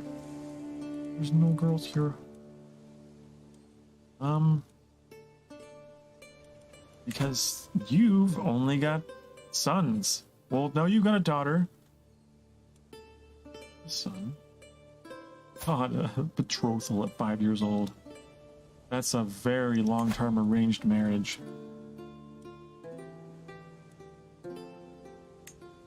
This give us an alliance? It would. It'd give us a really bad genital trait. These children would be born into his dynasty. Has to be matrilineal. Oh, he has a lisp. I see. I don't have a hook we can use. Do you not have anyone else? You don't got any other heirs that are of higher quality? You just have this daughter. I don't think we got anyone.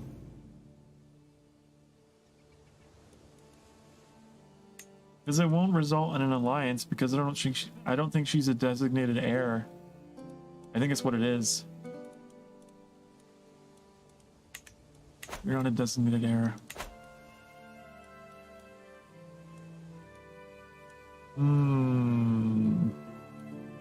How about you? Realm is distant. The realm is distant?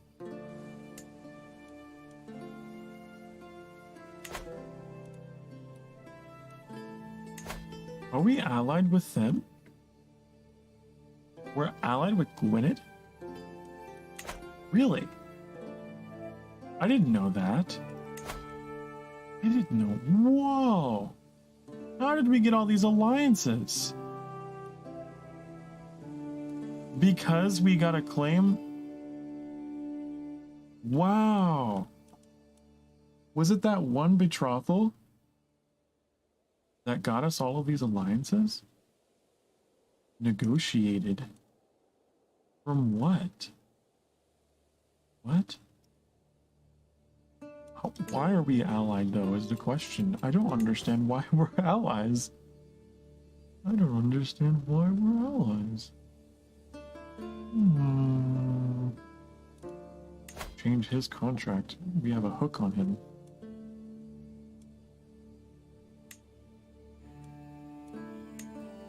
But it'll destroy his opinion of us. It's the only thing. He won't like us very much. I don't want to do that yet.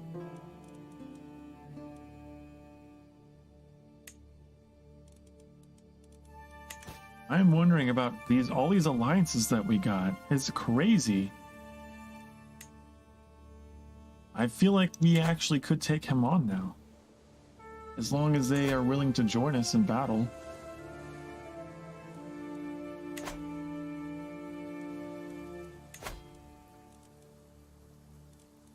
I'm considering it now. I'm considering a part 2 to that war now that we have so many allies. Maybe we should. Maybe we should. We don't have a casus belli. Declaring war will break the truce. Right. Right. We'd have to forge another... we'd have to fabricate another one. Wouldn't we?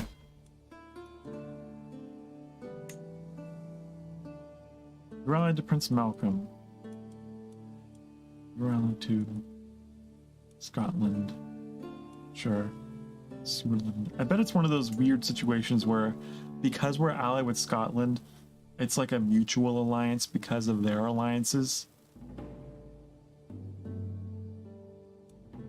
Is it one of those kind of deals?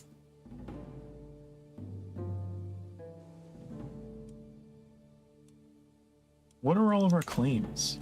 Do we, like, is there a screen we can go to that shows all of our claims?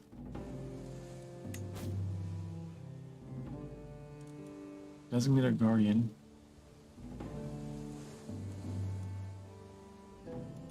I wonder if there's a place for me to see all those claims. Man, I don't know. I don't think that there is.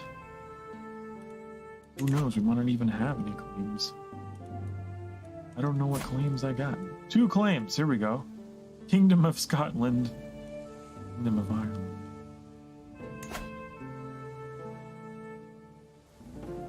We need one more duchy. Right, that's what we were working towards. But the problem is the declaration of war. That's the problem. We don't have a claim on you either.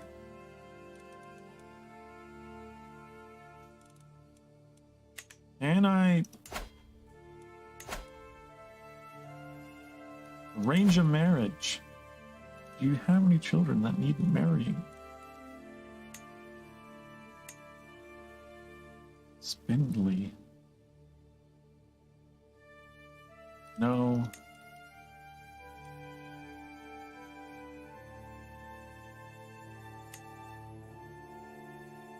I really want an alliance, though, is what I want.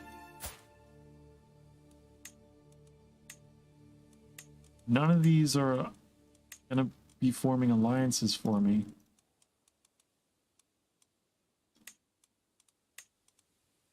So what if I go with a female? There's an alliance, but I want it to be matrilineal. Is the thing.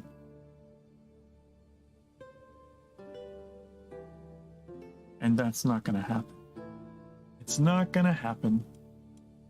I wonder what, like, forces them to accept matrilineal. Maybe if they just don't have any sons, maybe they get forced into it.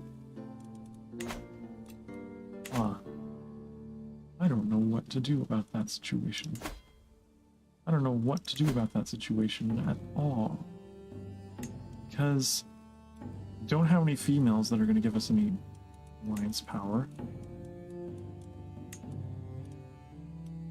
I might have to just...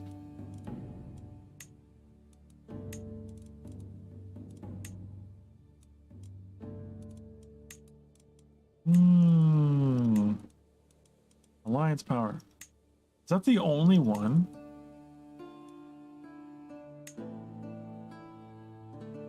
In there, it's not going to be matrilineal.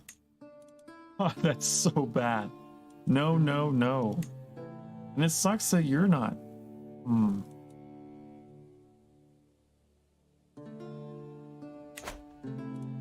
It's hard arranging marriages between people.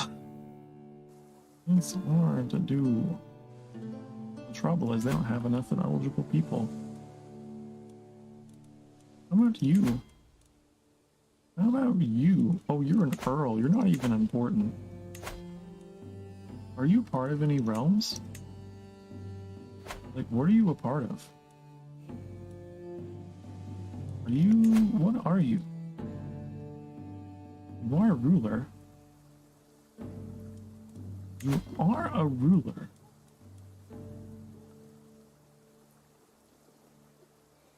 But the question is, can I get an alliance out of you?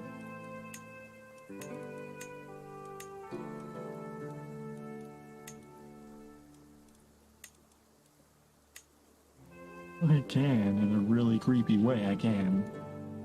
Really bad way, because they won't respect matrilineal. They don't even want to accept that.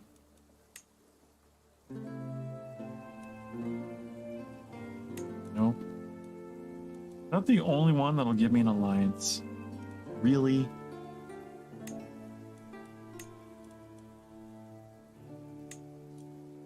I see the little symbol here. Indicates a potential alliance. Will not accept. Will not accept. I know it's weird marrying off a kid. But for the sake of alliances, it's not gonna work, is it? It's not gonna work. I can't peacefully go about arranging marriages and things around Ireland anymore. It's just not gonna happen. We have a lot of alliances as it is. I feel like we need to arrange another fabricated claim.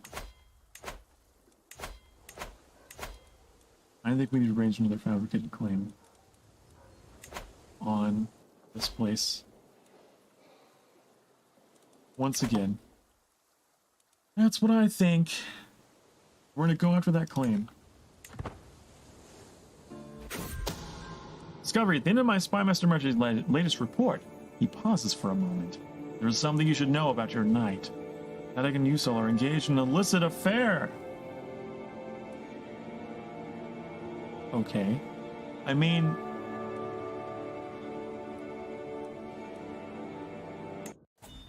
Okay, I don't really... That doesn't really benefit me, but okay.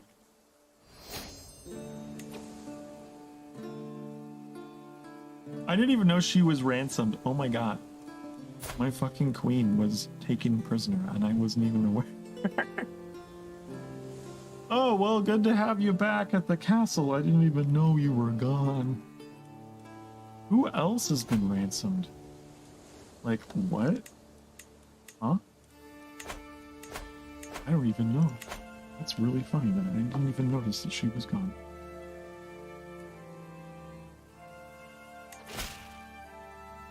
My dude informed me that irrefutable evidence has been unveiled, proving that your marriage with Queen Gwendolyn is consanguineous in nature. This information will stay between the two of us if you end this unholy union at once. What does that mean? What? What does that mean?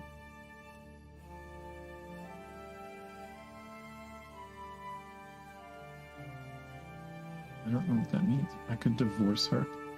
Imagine coming back from prison just to find out you're gonna get divorced. I didn't even know you were gone, and now that you're back, I want to divorce you.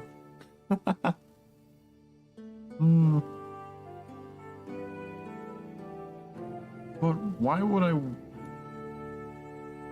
He gets a weak hook on me. He's not gonna do anything. He's not gonna do shit. He's not gonna do nothing. Just claim. Greetings, Uncle. Despite our best efforts, my agents have yet to uncover any secrets. Oh, fine.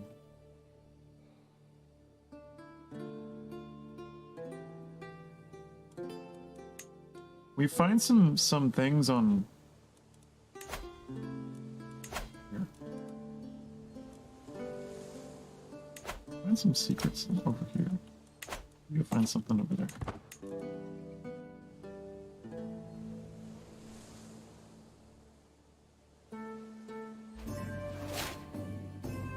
Hook expired, that's fine.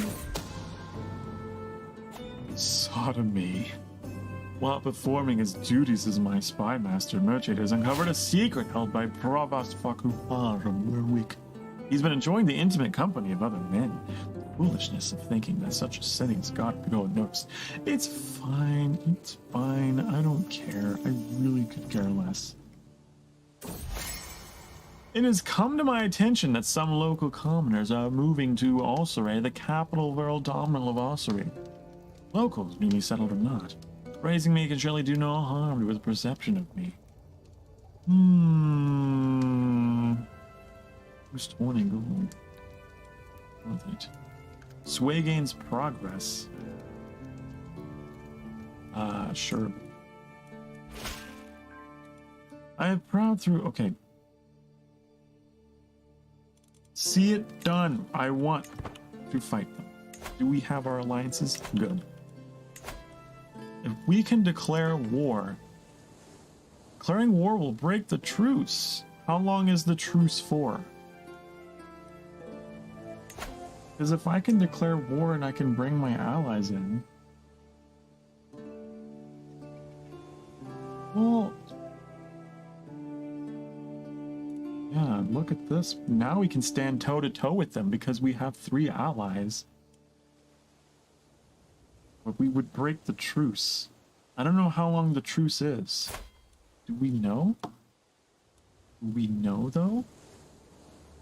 How long is this truce that we have ongoing with them? I don't know where you would even see that information.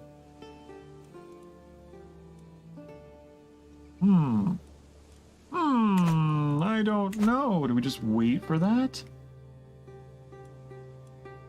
Also, are you assigned here? Finding secrets? You're finding worthless secrets, by the way. I want you to find a secret on this bishop. He's kind of a thorn in my side. He's kind of a thorn. Where is he? Bishop? Let's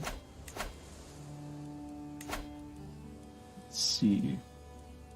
I'd like to reassign you. Assign you. Right here.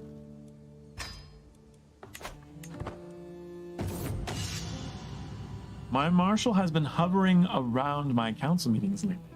Knowing he's interested in matters of leadership, I cannot help but feel that the man is waiting for me to impress him. I could probably engage him in conversation.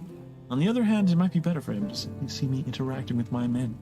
There's something to be said for at least pretending to know every soldier's face. It would be good to actually have increased opinion with him because I don't think he likes me. Respected figurehead. Levy reinforcement rate. That would be good for the upcoming war.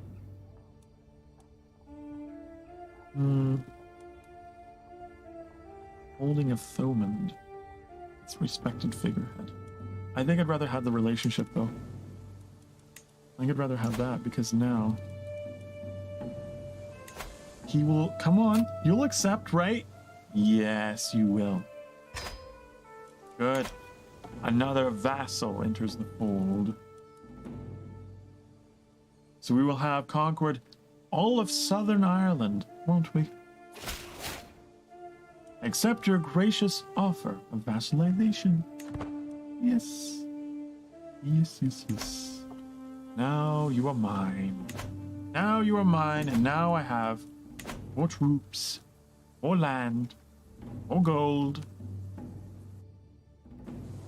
I will move up here next. I can. I would like to work on that relationship. Stop working on this. I want you to sway this man. Sway that man. We can potentially vassalize him next. We will surround them. Yes. They only have 890. They have this alliance with Bohemia, which I do not like.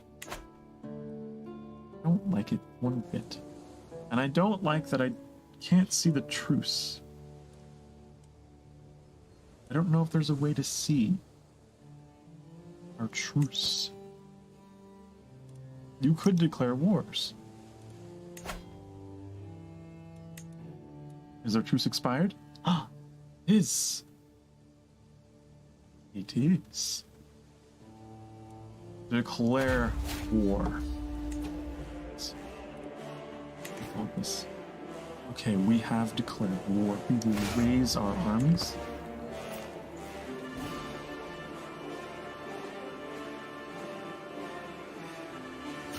Oh. Now, what I want to know is, are my allies going to join me in this war? How do I call them?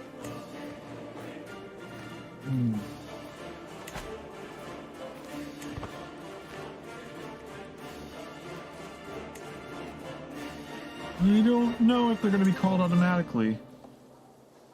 Yeah, Bohemia joined the war. Of course. Of course. How do I call my allies to war? I want to call my allies to war. I want all of you. All to war. I have to spend influence or prestige. I really want an ally to join the war that's close by, though. You know? I think you're a vassal, so yeah, I don't think that I can call you to war. But I want someone who's a non-vassal that's close. Oh, who are you? Gwynedd. Oh, you to war? 150 prestige to get these guys. But do they have the troops? You have a lot of troops. You have a lot of troops. 1969. Who are they? Are they the Welsh? No? Maybe? Who are these guys? The Scottish? How many troops you got? 1288. I'm kind of liking the guys in Gwynedd. I'm kind of liking them. These guys are halfway around the world and they have way less. Okay, you guys? Call to war. Now let's see progress of this. See, because now, with them on our side, yeah, so you have total soldiers 5,000 something. And it's all because of Bohemia, because they're providing 4,200 troops. We need to call in, like, all of our allies to even keep up with that. I think we're going to have to.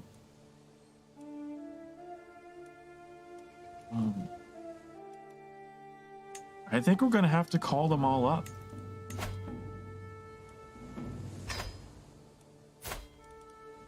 I don't think it's even a matter of choosing. I think we have to call them all up.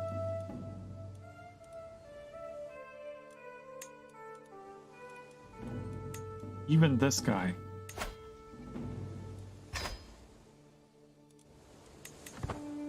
I wonder how many troops that'll get us.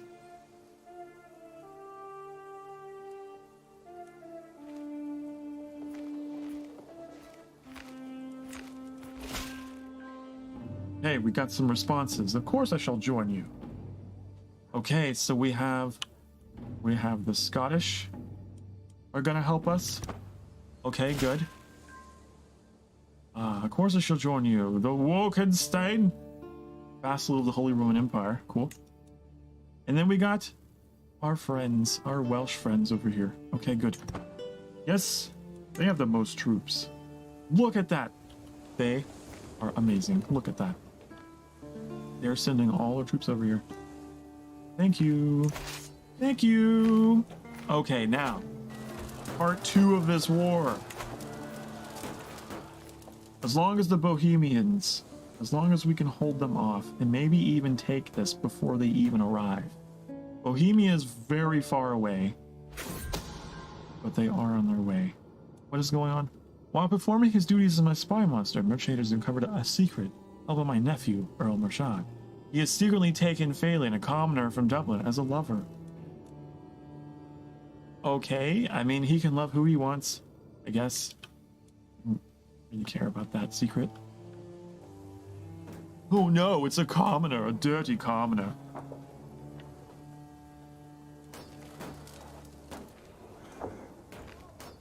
I think we can do this. I think we can. Especially with their help. Whoa, look at that. We got some troops coming in from Lothian up here.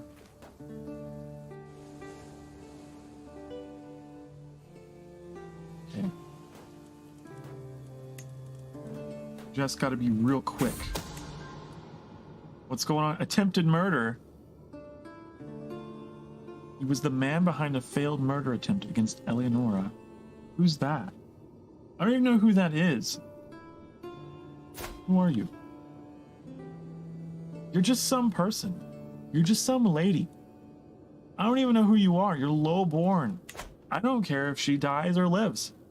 I think that Domino would ever sing solo. I don't care. It's just some person.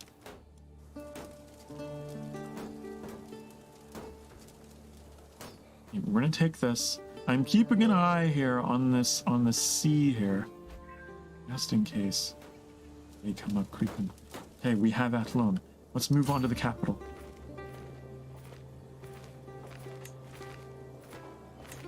We captured some people. We could probably ransom off for some money to fund this war. Only 10 gold for this child? I'd rather have the hook. Who are you people?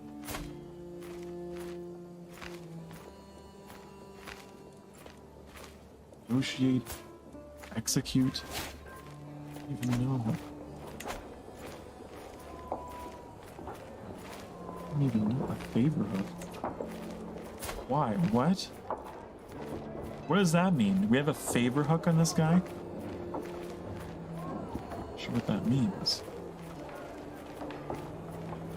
Interesting. I think we have enough troops to do this. Whoa, what happened here? Oh, this is my ally. This is not the enemy. The Bohemians still haven't gotten up here.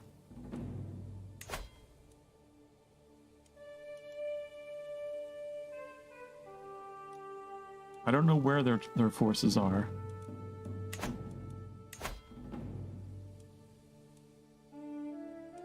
I don't know. Also, what is going on in Europe right now? England has got a foothold in France? What is going on? Looks like Denmark is making its way up here. Things are happening.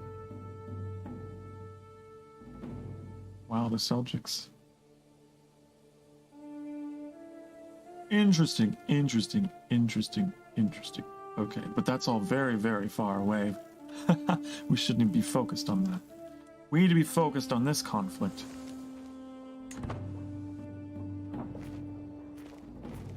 I really hope they don't surprise us here.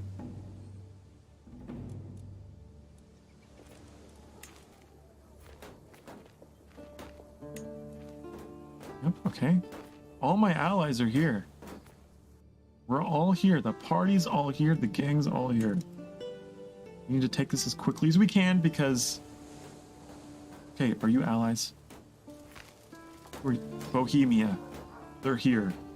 Okay, Bohemia has arrived upon the shores of Ireland. We must defend every crag of this land. Oh no. Should we arrive to their aid, or should we focus on the siege? I think I'd rather use them as as fodder so that I can focus on the siege. Hope they don't turn south. Unbeliever. While performing his duties as my spy master, Merchant has uncovered a secret held by night. Seems to be harboring doubts about Catholic doctrine. Oh, darn it. What would the clergy say? Okay, they're coming after me. It's gonna be... I will lose decisively. Oh no. Where are my allies? You guys need to come down here and help me. Please. I'm going to be destroyed. We were so close to taking the capital as well. Oh, they joined right at the last minute. Of course, they lost, but we really cut them down. I think we might actually be able to continue this war. Alternative taste. Lately, regular activities have not done it. Physicians have recommended various ointments, but nothing excites. As I grow more and more desperate, I stumble upon some books hidden in the bottom of a pile, merchant stall, to pick some unusual activities. I find that I cannot stop turning the pages, and heat is stirring in my loins. You get a secret. Deviant. Why would that stress me out? If this is what it takes. Sure, okay. So, our leader has now become kinky, I suppose.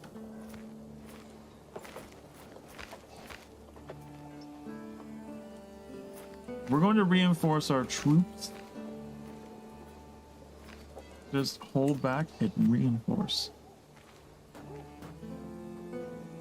And when we're ready, we will begin. Okay, continue finding secrets. I should have had him find secrets against Bohemia. Honestly. Maybe I should change that. Maybe I will have you find secrets against them.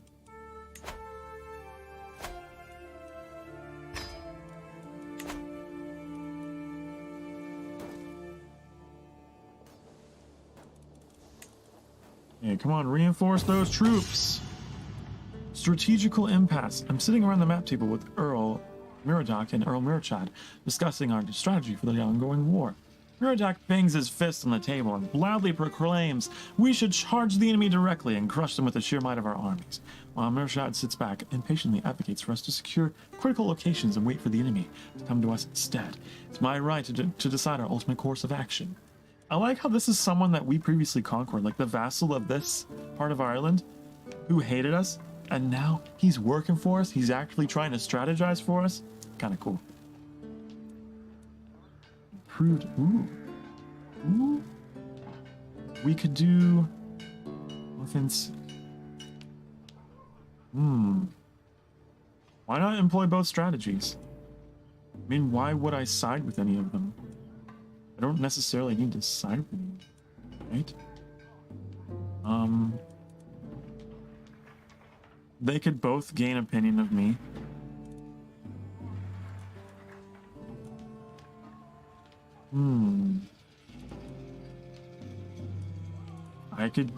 I guess, sure. Both of them. Okay, it's time for us to go fuck them up. We need to stop them. Who died? Who died? Someone died. Oh, the guy in Walkenstein? Okay, that's fine. So we lost an ally. Will he continue to fight in the war? No. Well, they were offering the least amount of troops anyway.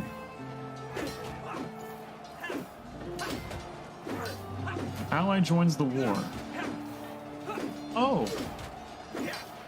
I guess because he died, his heir took over and she joined the war. Is that what I'm led to believe here? Only 170 troops. Jeez, you're offering even less troops than your father. Come on, we can win this. I know we can. What is that? Betrotheds can marry.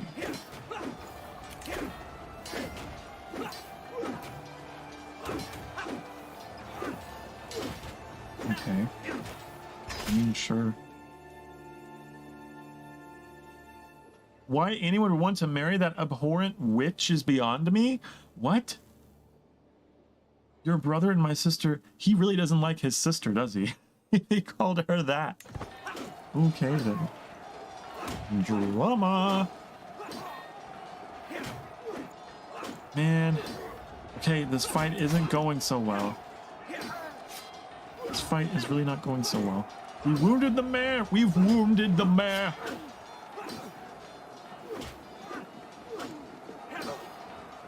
But the Bohemian forces are down. Quite a bit. I mean, considering we had to defend against a force of like 5,000 strong, and we've got them down to this, even if it meant suffering a couple defeats, it's going a hell of a lot better than the first war when we fought that alone. Maybe we'll have more troops coming in soon from our allies, hopefully.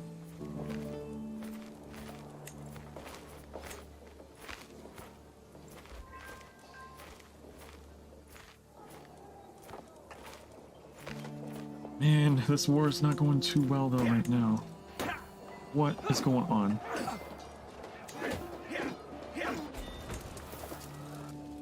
They just keep defeating us. Now they're at the gates of our capital.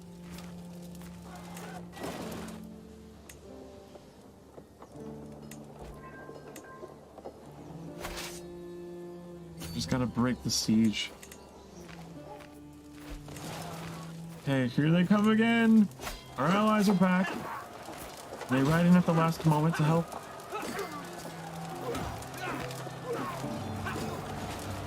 Yes, they can. But is it enough? It's not.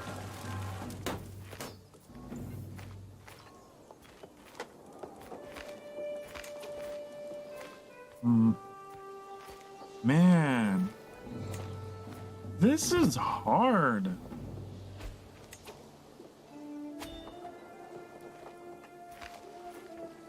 Why are you retreating? Oh, you're not. You're reviving. Okay. I really need to go back. We need to stop them.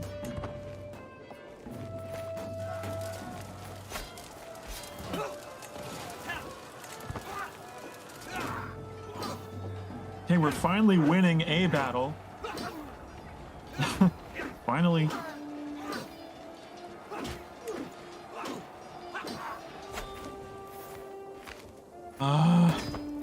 And we lost. Damn. Well, war number 2 against the Kingdom of Connacht went really bad. Even with allies. They have a very, very strong ally in Bohemia. I don't know how to... If it weren't for that alliance...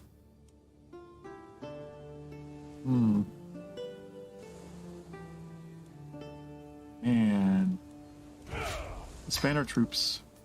War's over. Had to pay reparations for declaring war. So now we're negative 41. Huh. I don't think we're going to be able to take them through military force with an ally like that.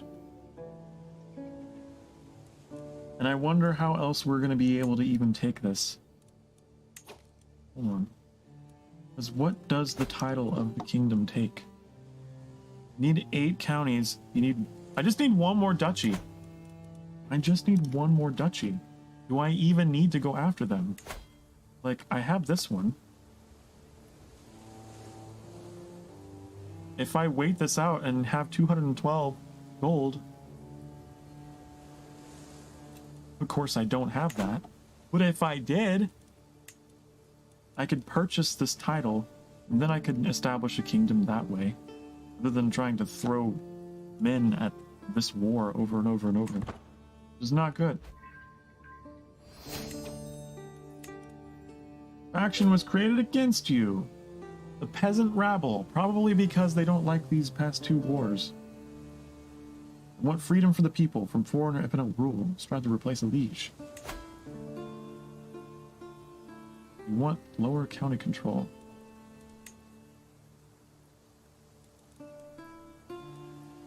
Up here.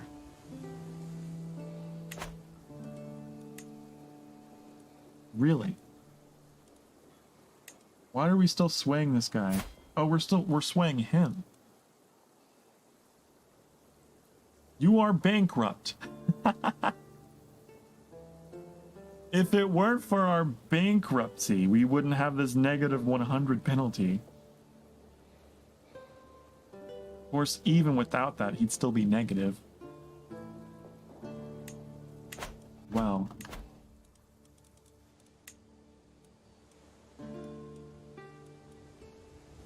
This faction being created against us. It's not too concerning. No one's leading it. It's just peasants.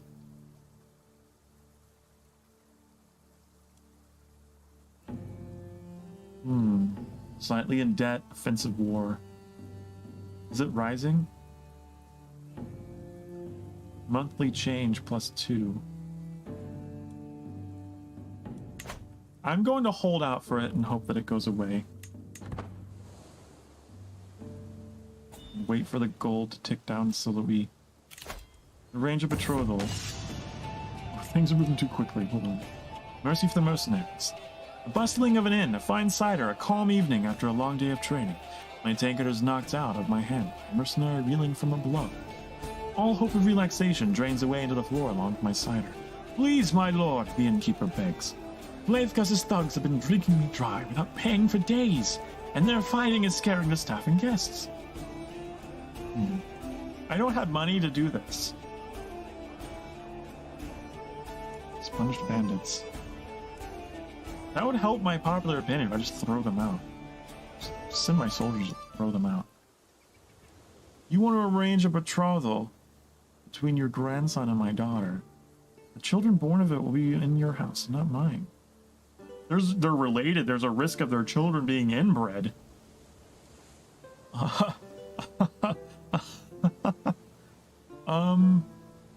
But again, I don't like the fact that they're going to be born in your house and not mine. Decline!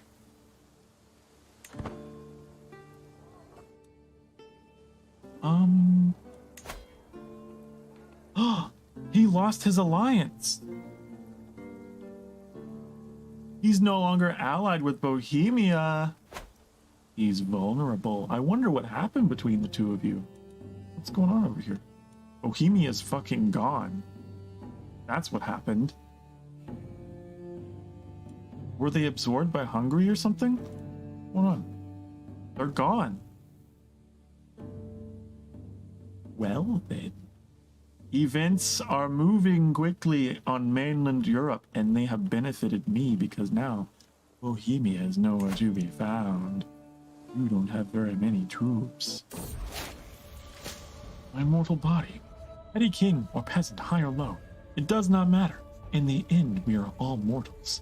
I was reminded of this as I woke coughing in the early morning hours, a dull ache pounding through my head and throat. You seem to be under the weather, my lord. I know a fair number of suitable remedies. Well, what do we do? What do we do?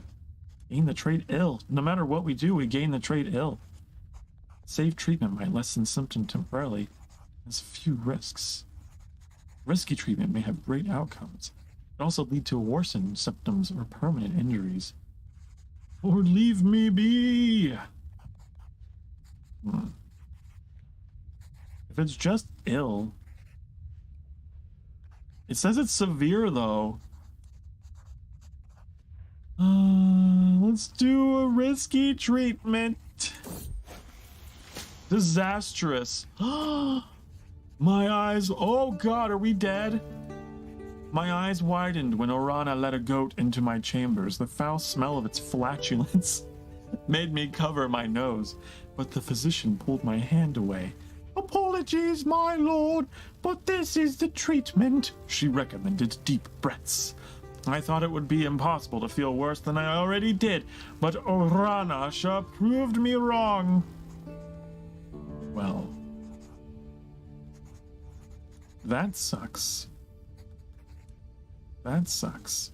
Guards, put her under lock and this traitor deserves to die. Oh, but that would spend so much piety. An act of tyranny. Is this an act of tyranny? Because she's a known criminal because she failed to treat you. I could imprison her without being viewed as a tyrant. I would... Or I could just go with gaining stress. I mean, I don't have that much stress. I don't think I have any stress. Forgive her. I'll forgive her, I guess. I hope I don't die. My secret exposed. My unnatural lust and uncontrollable desires are widely known and accepted as fact. Shame. I wouldn't be ashamed of that, but okay. I am in the throes of ecstasy, aided by a candle, as my chancellor walks into the room. Horrified, he throws the door wide open. Hetty King Merchant, what is the meaning of this? Hing! Oh, that's funny. Here I am. Here, your sinful acts come at a cost. Well, look, I'm on my deathbed. I might as well have a little fun. Right? If I'm gonna die. A legacy thing I could do? Red. Bounteous loins.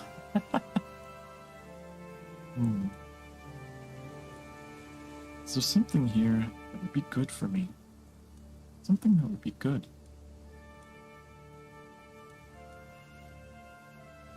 I kind of think having an ominous reputation would be good. This is for my dynasty, not for my character.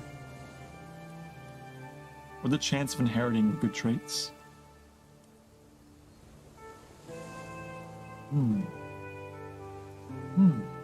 Decisions. Interesting.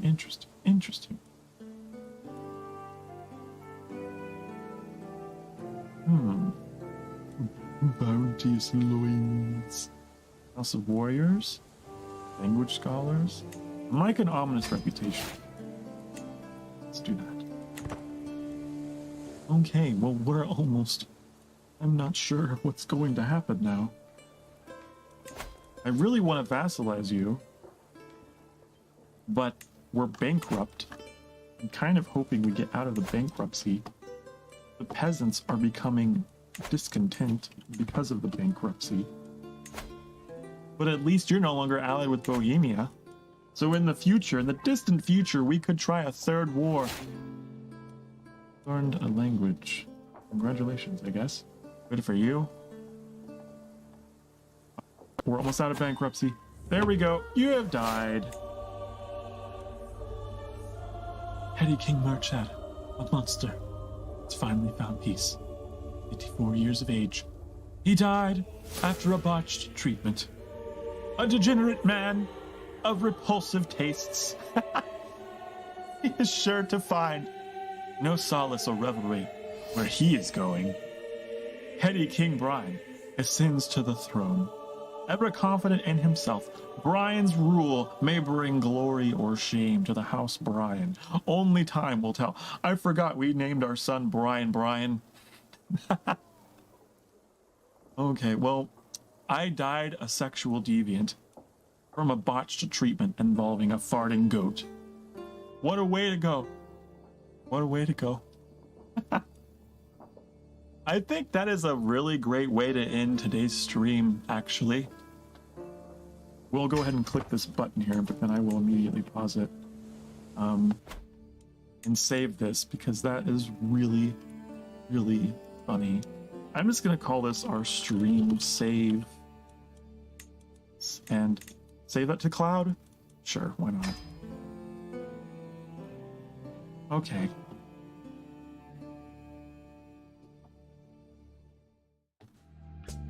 And we're going to take this tile off. Obviously, we're not taking a break. We're saying our farewells. Thank you all for coming out and watching this crazy, dramatic journey in our attempted conquest of Ireland. We only managed to conquer half of it. We were repeatedly stopped by this annoying enemy alliance with Bohemia. And then Bohemia itself got conquered. And then right as we had the opportunity to go in for a third war, we fell horribly ill. And then, well, you know what happened. Oh, maybe someday we will continue the journey with our heir. Maybe someday I will stream another episode of this. I had a lot of fun, actually. I was very surprised at how streamable this game turned out to be. Thank you all for watching. Let me go ahead and show you the upcoming schedule that we have for the week. And I have disappeared. I'm back. Okay. Tomorrow I have the day off. Okay, so don't be alarmed. I'm just not going to be around. But Wednesday, we're going to be playing some Transport Fever 2. That's a game about trains and buses and planes and ships. It's a game about transporting cargo all across the map. It's going to be a lot of fun. So that'll be on Wednesday, and then Thursday, day off. And then Friday through Sunday, we're going to be playing some Diablo 4, which I am so excited about. I have been anticipating this game forever, so I'm really excited about that. But so I'm going to have the day off tomorrow. But don't fret, I'll be back again on Wednesday. Okay? Thank you all for coming out to watch me play some Crusader Kings 3. I had a really lovely time. I hope you have a great rest of your day. And take care of yourself, take care of each other, and I'll see you when I see ya. Okay? Bye-bye. Mwah.